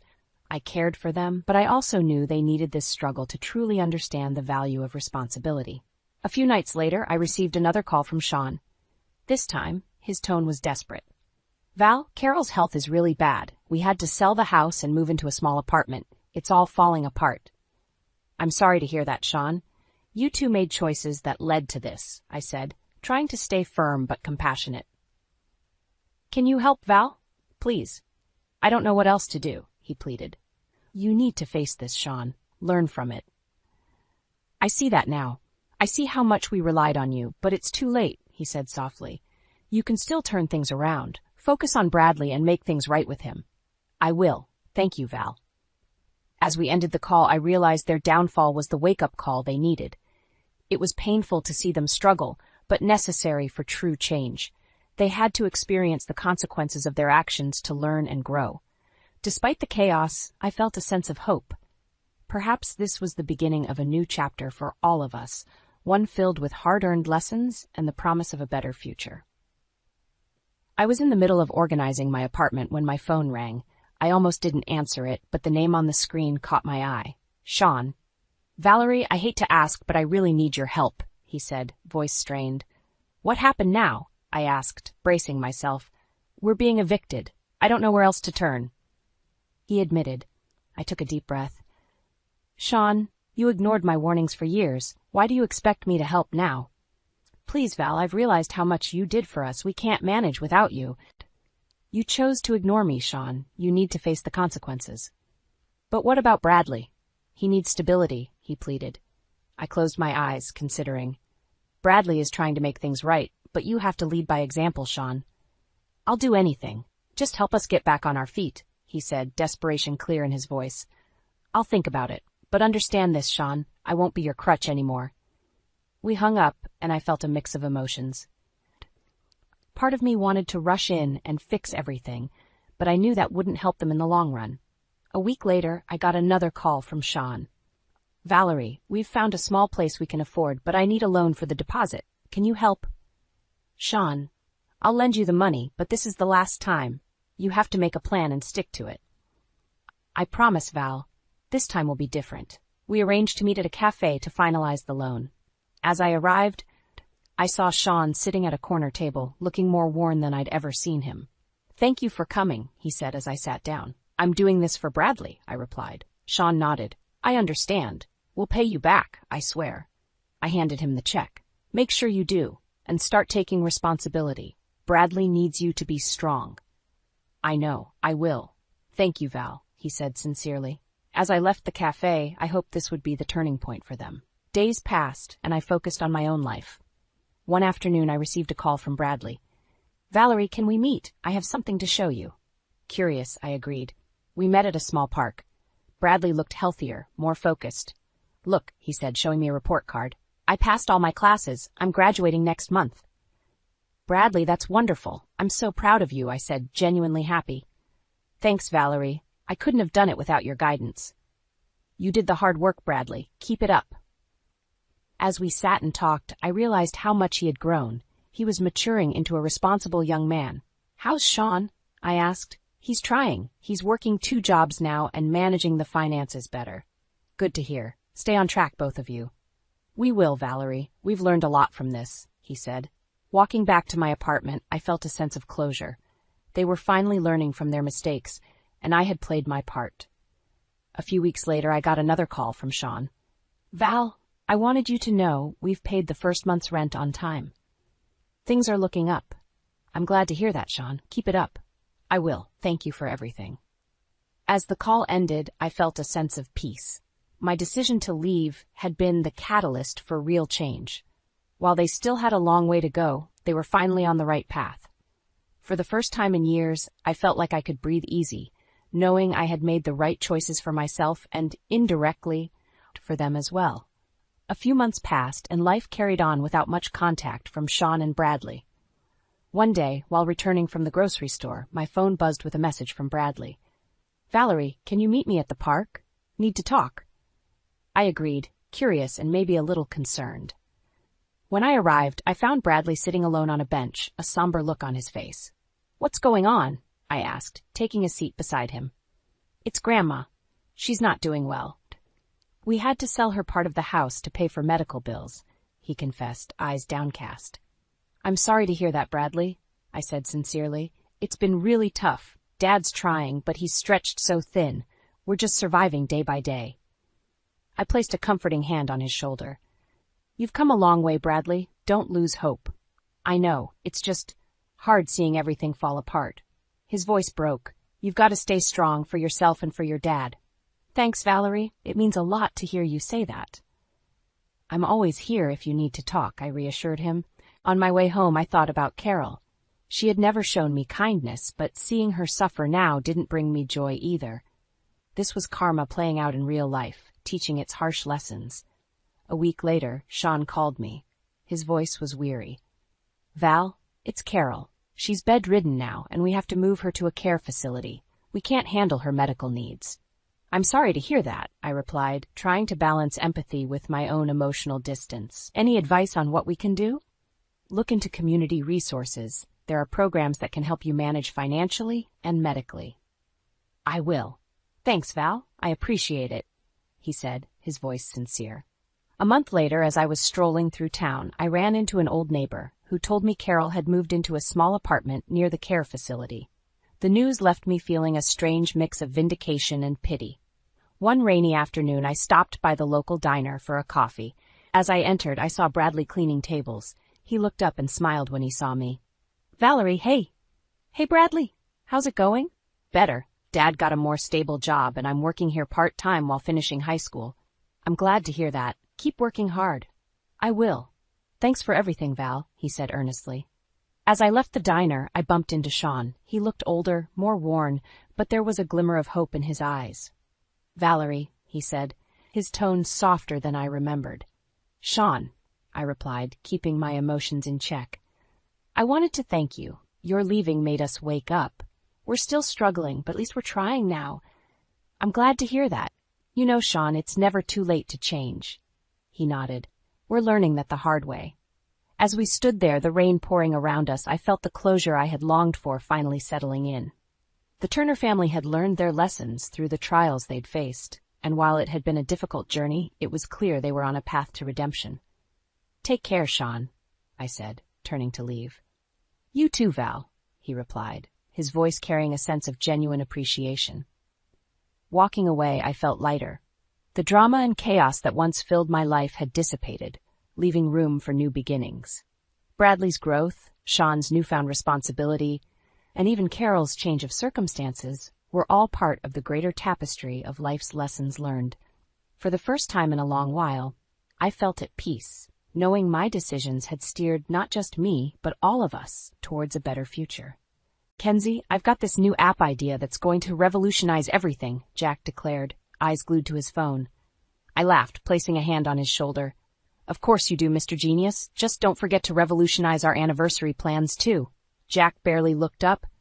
Yeah, sorry, just one sec, gotta reply to this email." As I watched him tap away, a twinge of unease crept in. Jack and I always celebrated our milestones grandly, and he was never this distracted before. I brushed off the thought, pushing the unease aside. Our lives were perfect. We had shared dreams, flourishing careers, and a bond that seemed unbreakable. Weeks passed, and Jack's absorption in his phone grew. He had become a fixture in his office late into the night. One evening, after returning from work, I found him still on his phone. "Dinner's ready," I called, setting the table. Jack mumbled something incoherent, still focused on his screen. I sighed, louder than intended. He finally looked up, offering a weak smile. "Just finishing up some work stuff." "More emails?" I couldn't hide the sarcasm in my voice. Jack sighed. "Kenzie, it's complicated. Just trust me." "Trust you?" "That's the thing, Jack. It's hard to trust someone who's always hiding behind a screen." He stood up, approaching the table. "I'm not hiding anything. Work's just demanding right now. We'll celebrate once things calm down." I nodded, but doubt gnawed at me. Something felt off, an undercurrent of tension I couldn't ignore. Another late night. I woke to an empty bed, Jack nowhere in sight. I tiptoed down the stairs, peeking into his home office. There he was, whispering into his phone. "Jack, it's almost midnight," I interrupted. He jumped, sliding his phone into his pocket. "Go back to sleep, Kenzie." Now my curiosity was piqued. "Who were you talking to?" "Just a client from another time zone. You know how it is." His tone was defensive, making my suspicion grow stronger. I crossed my arms. "Do I?" He sighed, running a hand through his hair. "You're overthinking this, Kenzie. Go to bed." Reluctantly I did, but the seeds of doubt were firmly planted. The next morning at breakfast, Jack barely touched his food. "Busy day?" I asked, trying to keep the conversation light. "Yeah. Got a big project in the works. Sorry if I seem distant." The apology was half-hearted. "Maybe we should plan a weekend getaway," I suggested. "Could do us some good." He nodded absent-mindedly. "Sure, sounds nice." But his lack of enthusiasm was evident. Our seemingly perfect life was beginning to show cracks, and a gnawing feeling in my gut told me things were about to get worse. I decided to talk to Mia, my best friend, at lunch later that day. If anyone could offer perspective, it was her. Yet a part of me already knew I wasn't overthinking. The perfect illusion was crumbling, and buried beneath it lay truths that would soon unravel our lives. I met Mia at our usual lunch spot, a cozy cafe downtown. We ordered our usual chicken salad for me and a turkey club for her. As comfortable as our routine was, an uncomfortable feeling loomed over me. "Everything okay, Kens?" Mia asked, taking a sip of her iced tea. "Jack's been acting strange. He's always on his phone, working late. It doesn't feel right." Mia gave me a sympathetic look. "Maybe it's just work stress. You know how demanding tech can be." "Maybe," I replied, though I wasn't convinced. Just then, my eyes caught a familiar figure outside the cafe window. Jack. He was standing close to a young woman, laughing, his arm around her waist. My heart sank. "Mia," I said sharply, interrupting her mid-sentence. "Look." She turned to follow my gaze and gasped. Is that Jack? I confirmed softly, and he's not alone. We both watched as Jack leaned in to kiss the woman. I felt a wave of nausea. This wasn't just a work thing. It was something far more painful. Mia shook her head in disbelief. Kenzie, I'm so sorry. I stood abruptly, determined to confront him. Mia grabbed my arm. No, not here. Wait till you have him alone. Chomping down my initial impulse, I nodded. You're right, but that, I pointed out the window, isn't just anyone. That's Paige. Her eyes widened. My daughter, Paige? No way. She's only 24. What the hell is going on? I wish I knew, I said through gritted teeth. I'll find out tonight. Dinner was a silent affair, tension hanging like a storm cloud. Jack poked at his food, clearly distracted. Who was she? I finally blurted out. Jack looked up, feigning confusion. Who? Don't who me. Paige, I saw you with her today. His face hardened. Kenzie, it's not what you think. Then what is it? I demanded, my voice shaking with anger. Jack pushed his chair back and stood up. Fine. You want the truth? Paige and I are seeing each other. It felt like the floor dropped from beneath me. You're seeing my best friend's daughter? How could you? I'm tired of this life, Jack snapped. I need something new, something exciting. Paige gives me that. I could barely breathe. So you destroy our life for what? A fling? It's more than a fling, he said coldly. I'm done pretending. I stood there, staring at a man I no longer recognized. The silence grew heavy until Jack muttered, I'm staying with Paige tonight. He walked out, leaving me in the ruins of our perfect life. The door slammed and I broke down by feeling the sting of betrayal cut deep. The man I thought I knew was gone, replaced by a stranger tangled up with a girl half his age. This wasn't just an end, it was a beginning. The beginning of understanding just how deep this betrayal cut and where it would lead me next. I dialed my mother, Evelyn, the next morning, desperate for some sense of clarity. As soon as she picked up, I could barely keep the tears from spilling. Mom, I need to talk to you. Can you come over? Her voice was firm yet concerned. I'll be there in 20 minutes. When she arrived, I could see the worry etched on her face. Kenzie, what's going on? Jack's having an affair, I replied, trying to steady my voice. With Paige. Evelyn's eyes widened in shock. Paige? Mia's daughter? Yes, and he admitted he's leaving me for her. As if on cue, Mia called me. Kenzie, I heard everything. I'm coming over. We need to talk about this face to face. We all gathered in my living room. The tension was palpable. Mia was the first to break the silence. I never thought Paige could do something like this. She's my daughter. How could she betray you, betray us like this? It gets worse, I said. Jack's leaving me for her. He's tired of our life. Evelyn shook her head. Her usual calm rattled. We need to confront them. This can't go on. Before I could respond, the door opened, and in walked Jack and Paige, hand in hand. The audacity of it took my breath away. Well, looks like the party started without us, Paige sneered. How dare you? Mia shouted, stepping forward. You betrayed your own family.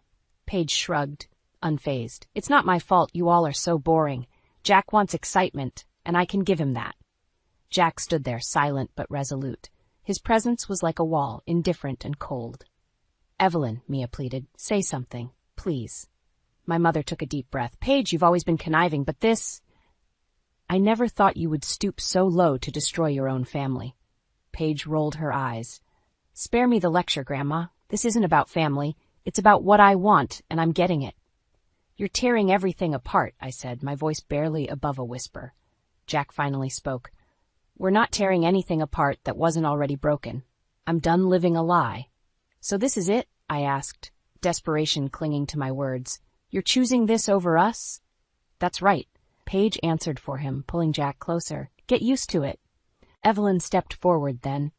Paige, you're living off a trust fund that's about to run out. What happens when you're broke?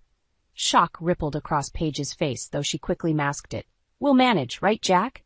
Jack hesitated, the first sign of doubt crossing his face. Think long and hard, Jack, Evelyn continued. Is this really what you want? Jack's silence was deafening, the realization hitting him for the first time. As they turned to leave, the sense of finality settled in. But amidst the heartbreak, there was a small flicker of hope. It was the beginning of a plan, a way to regain control and ensure they would come to regret every single decision they had made. Evelyn and Mia stayed late into the evening, offering support and helping me regain some composure. The reality of my situation made it almost impossible to think clearly. "Kenzie, you need to focus on yourself now," Evelyn said firmly, "and figure out your next move." "I will, but I can't just let them get away with this," I replied, the anger in my voice unmistakable. Mia nodded. "We've got to hit them where it hurts.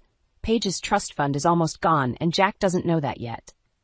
The thought was sobering. I smiled slightly, a plan beginning to form. "That's a start, and they'll be penniless soon." Over the next few days, I focused on my job, pouring all my energy into my work. Success would be my revenge. The drive to succeed, combined with the desire for payback, propelled me forward. Each day, the path became clearer. One evening, I needed to relive some of the tension, so I met up with Zoe, my closest friend since college, who worked as a private investigator. If anyone could help dig in deeper, it was her. "Zoe, I need your help," I said as we sat down in her office. She took a sip from her coffee and leaned forward. "Give me the details." "Jack's been cheating on me with Paige, Mia's daughter," I explained quickly. Zoe's brow furrowed. "That's messy. What do you want me to do?" "I need anything and everything you can find. Financials, secrets, there has to be something," I said resolutely. "You got it," Zoe replied, grabbing a notepad. "I'll get started right away." As Zoe began her investigation, I kept moving ahead. I filed for divorce and focused on climbing the ranks at work. Every success was a small victory, a step towards reclaiming my life. A few days later, Zoe called me. "Kenzie, I've got something. Meet me at the cafe." When I arrived, Zoe had a folder ready. "Jack's financials are tied up in risky investments, and Paige isn't as squeaky clean as she appears. She's run up a lot of debt, and without that trust fund, she's toast." I felt a grim satisfaction. "So they'll hit rock bottom soon." "Seems like it," Zoe confirmed. "They'll tear each other apart once the money runs dry." At home, I organized the documents and reports Zoe had given me. I would use every bit of this information to ensure they faced the consequences of their actions. Meanwhile, Jack and Paige's relationship started to deteriorate. The financial strain was taking its toll. I heard rumors of their arguments, and it was like a small beacon of justice. Each day, I grew closer to my goal. I could sense their downfall approaching. I would be there, ready to watch it unfold, a fitting end for their betrayal. I knew the time for a dramatic confrontation was nearing, and I was more prepared than ever to face it. The morning after filing for divorce, I felt a strange sense of liberation. It was like I'd cut away the final tether holding me to a life that no longer existed. Jack's reaction had been predictably indifferent when he received the papers. "Are you serious, Kenzie?" he'd said, briefly looking up from his phone. "Is this really necessary?" "You made it necessary. This is the consequence of your choices," I responded, my voice steady. He shook his head, scoffing as he walked away. His reluctance to acknowledge the gravity of the situation only fueled my resolve. Back in my office, I called Zoe. "Can you meet for lunch? I have an idea." At the cafe, we discussed ways to use the information she'd gathered. "Jack's partners need to know about his shady financials," Zoe suggested. "And Paige's debt. Let's start a little fire and watch it burn," I added. Zoe smirked. "I like the way you think." Over the next few weeks, block by block, I built my case. I discreetly provided Jack's partners with evidence of his risky investments. They started distancing themselves, and whispers of mismanagement circulated.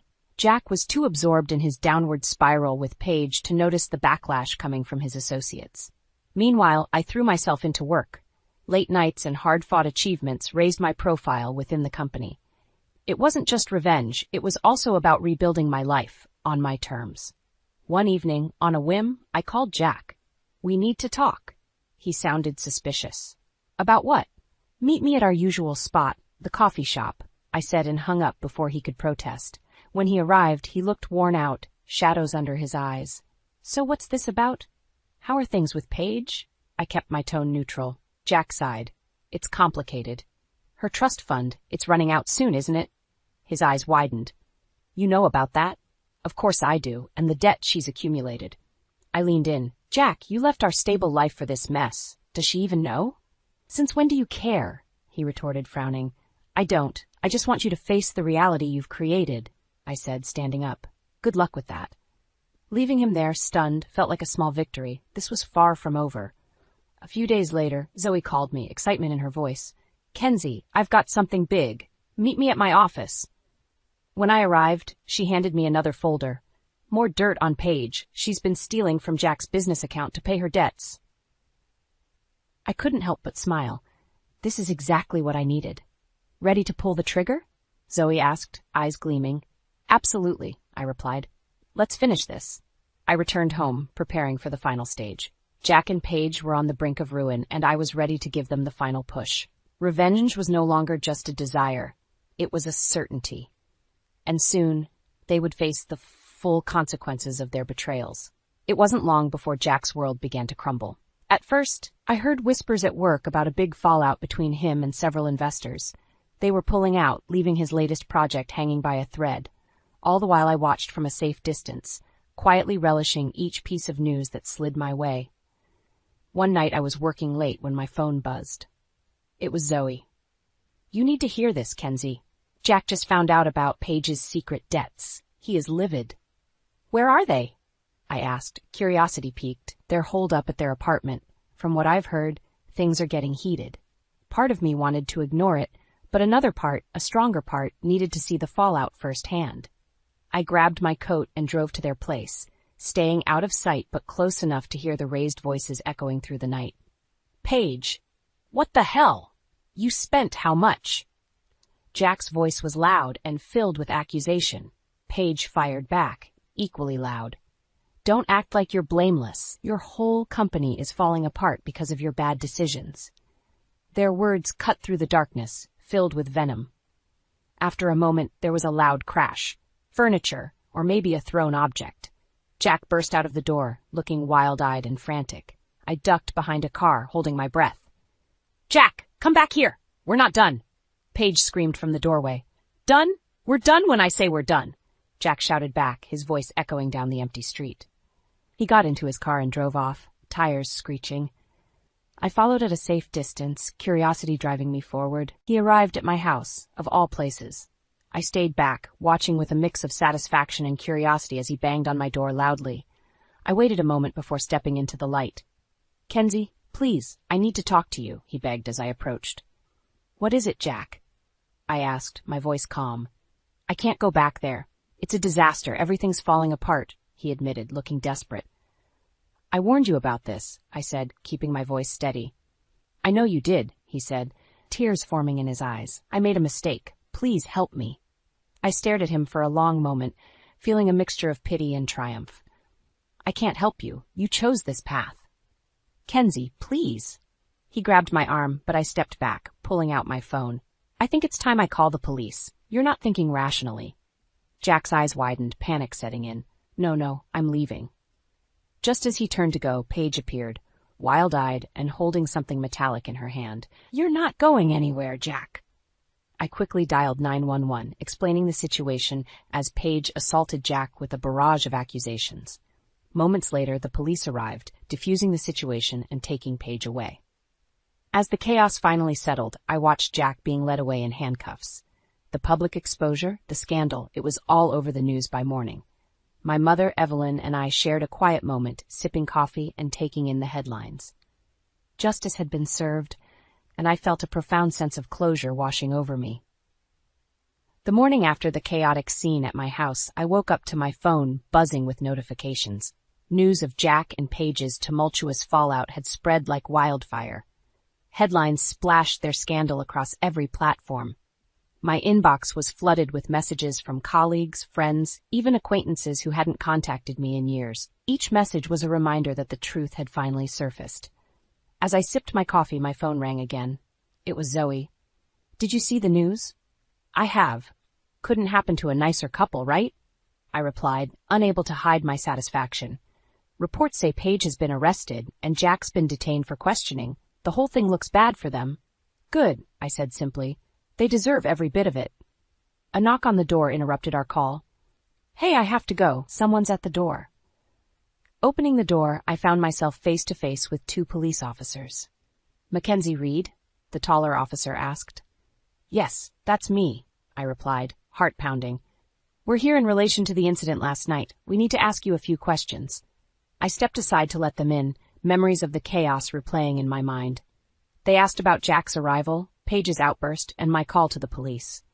I answered truthfully, every word bringing a strange sense of finality. After 30 minutes, they nodded and thanked me for my time. "The investigation will proceed," one officer said. "Jack and Paige will both face various charges. If you need any assistance, don't hesitate to reach out." "Thank you, officers," I said as they left, closing the door and exhaling deeply.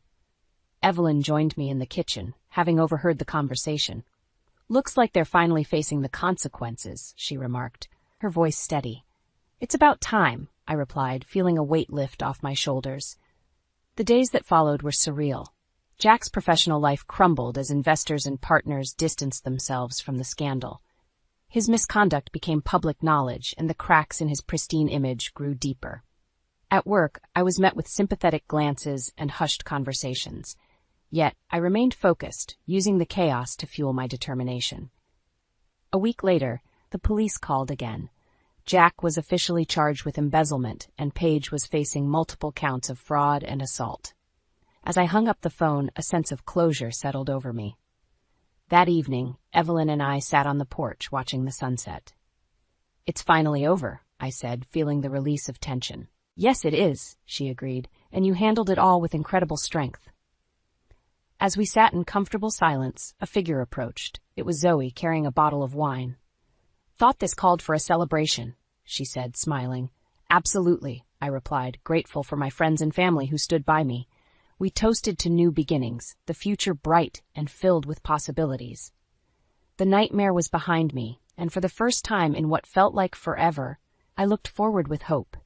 Jack and Paige had met their reckoning, and I had emerged stronger, ready to embrace whatever came next.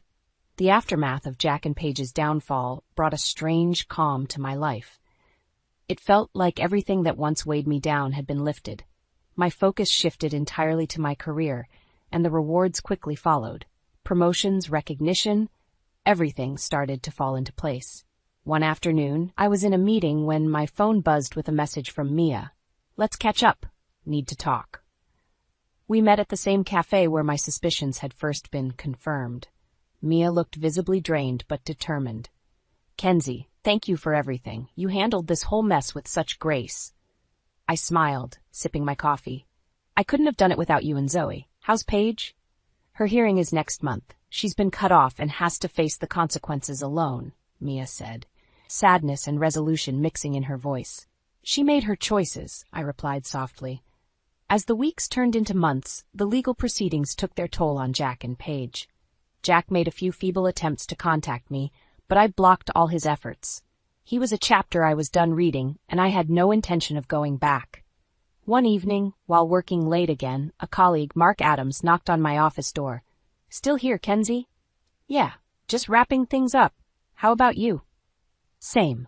Listen, I was thinking of grabbing a coffee. Care to join?" There was something comforting about Mark. Reliable, kind, genuine. Sure, I could use a break.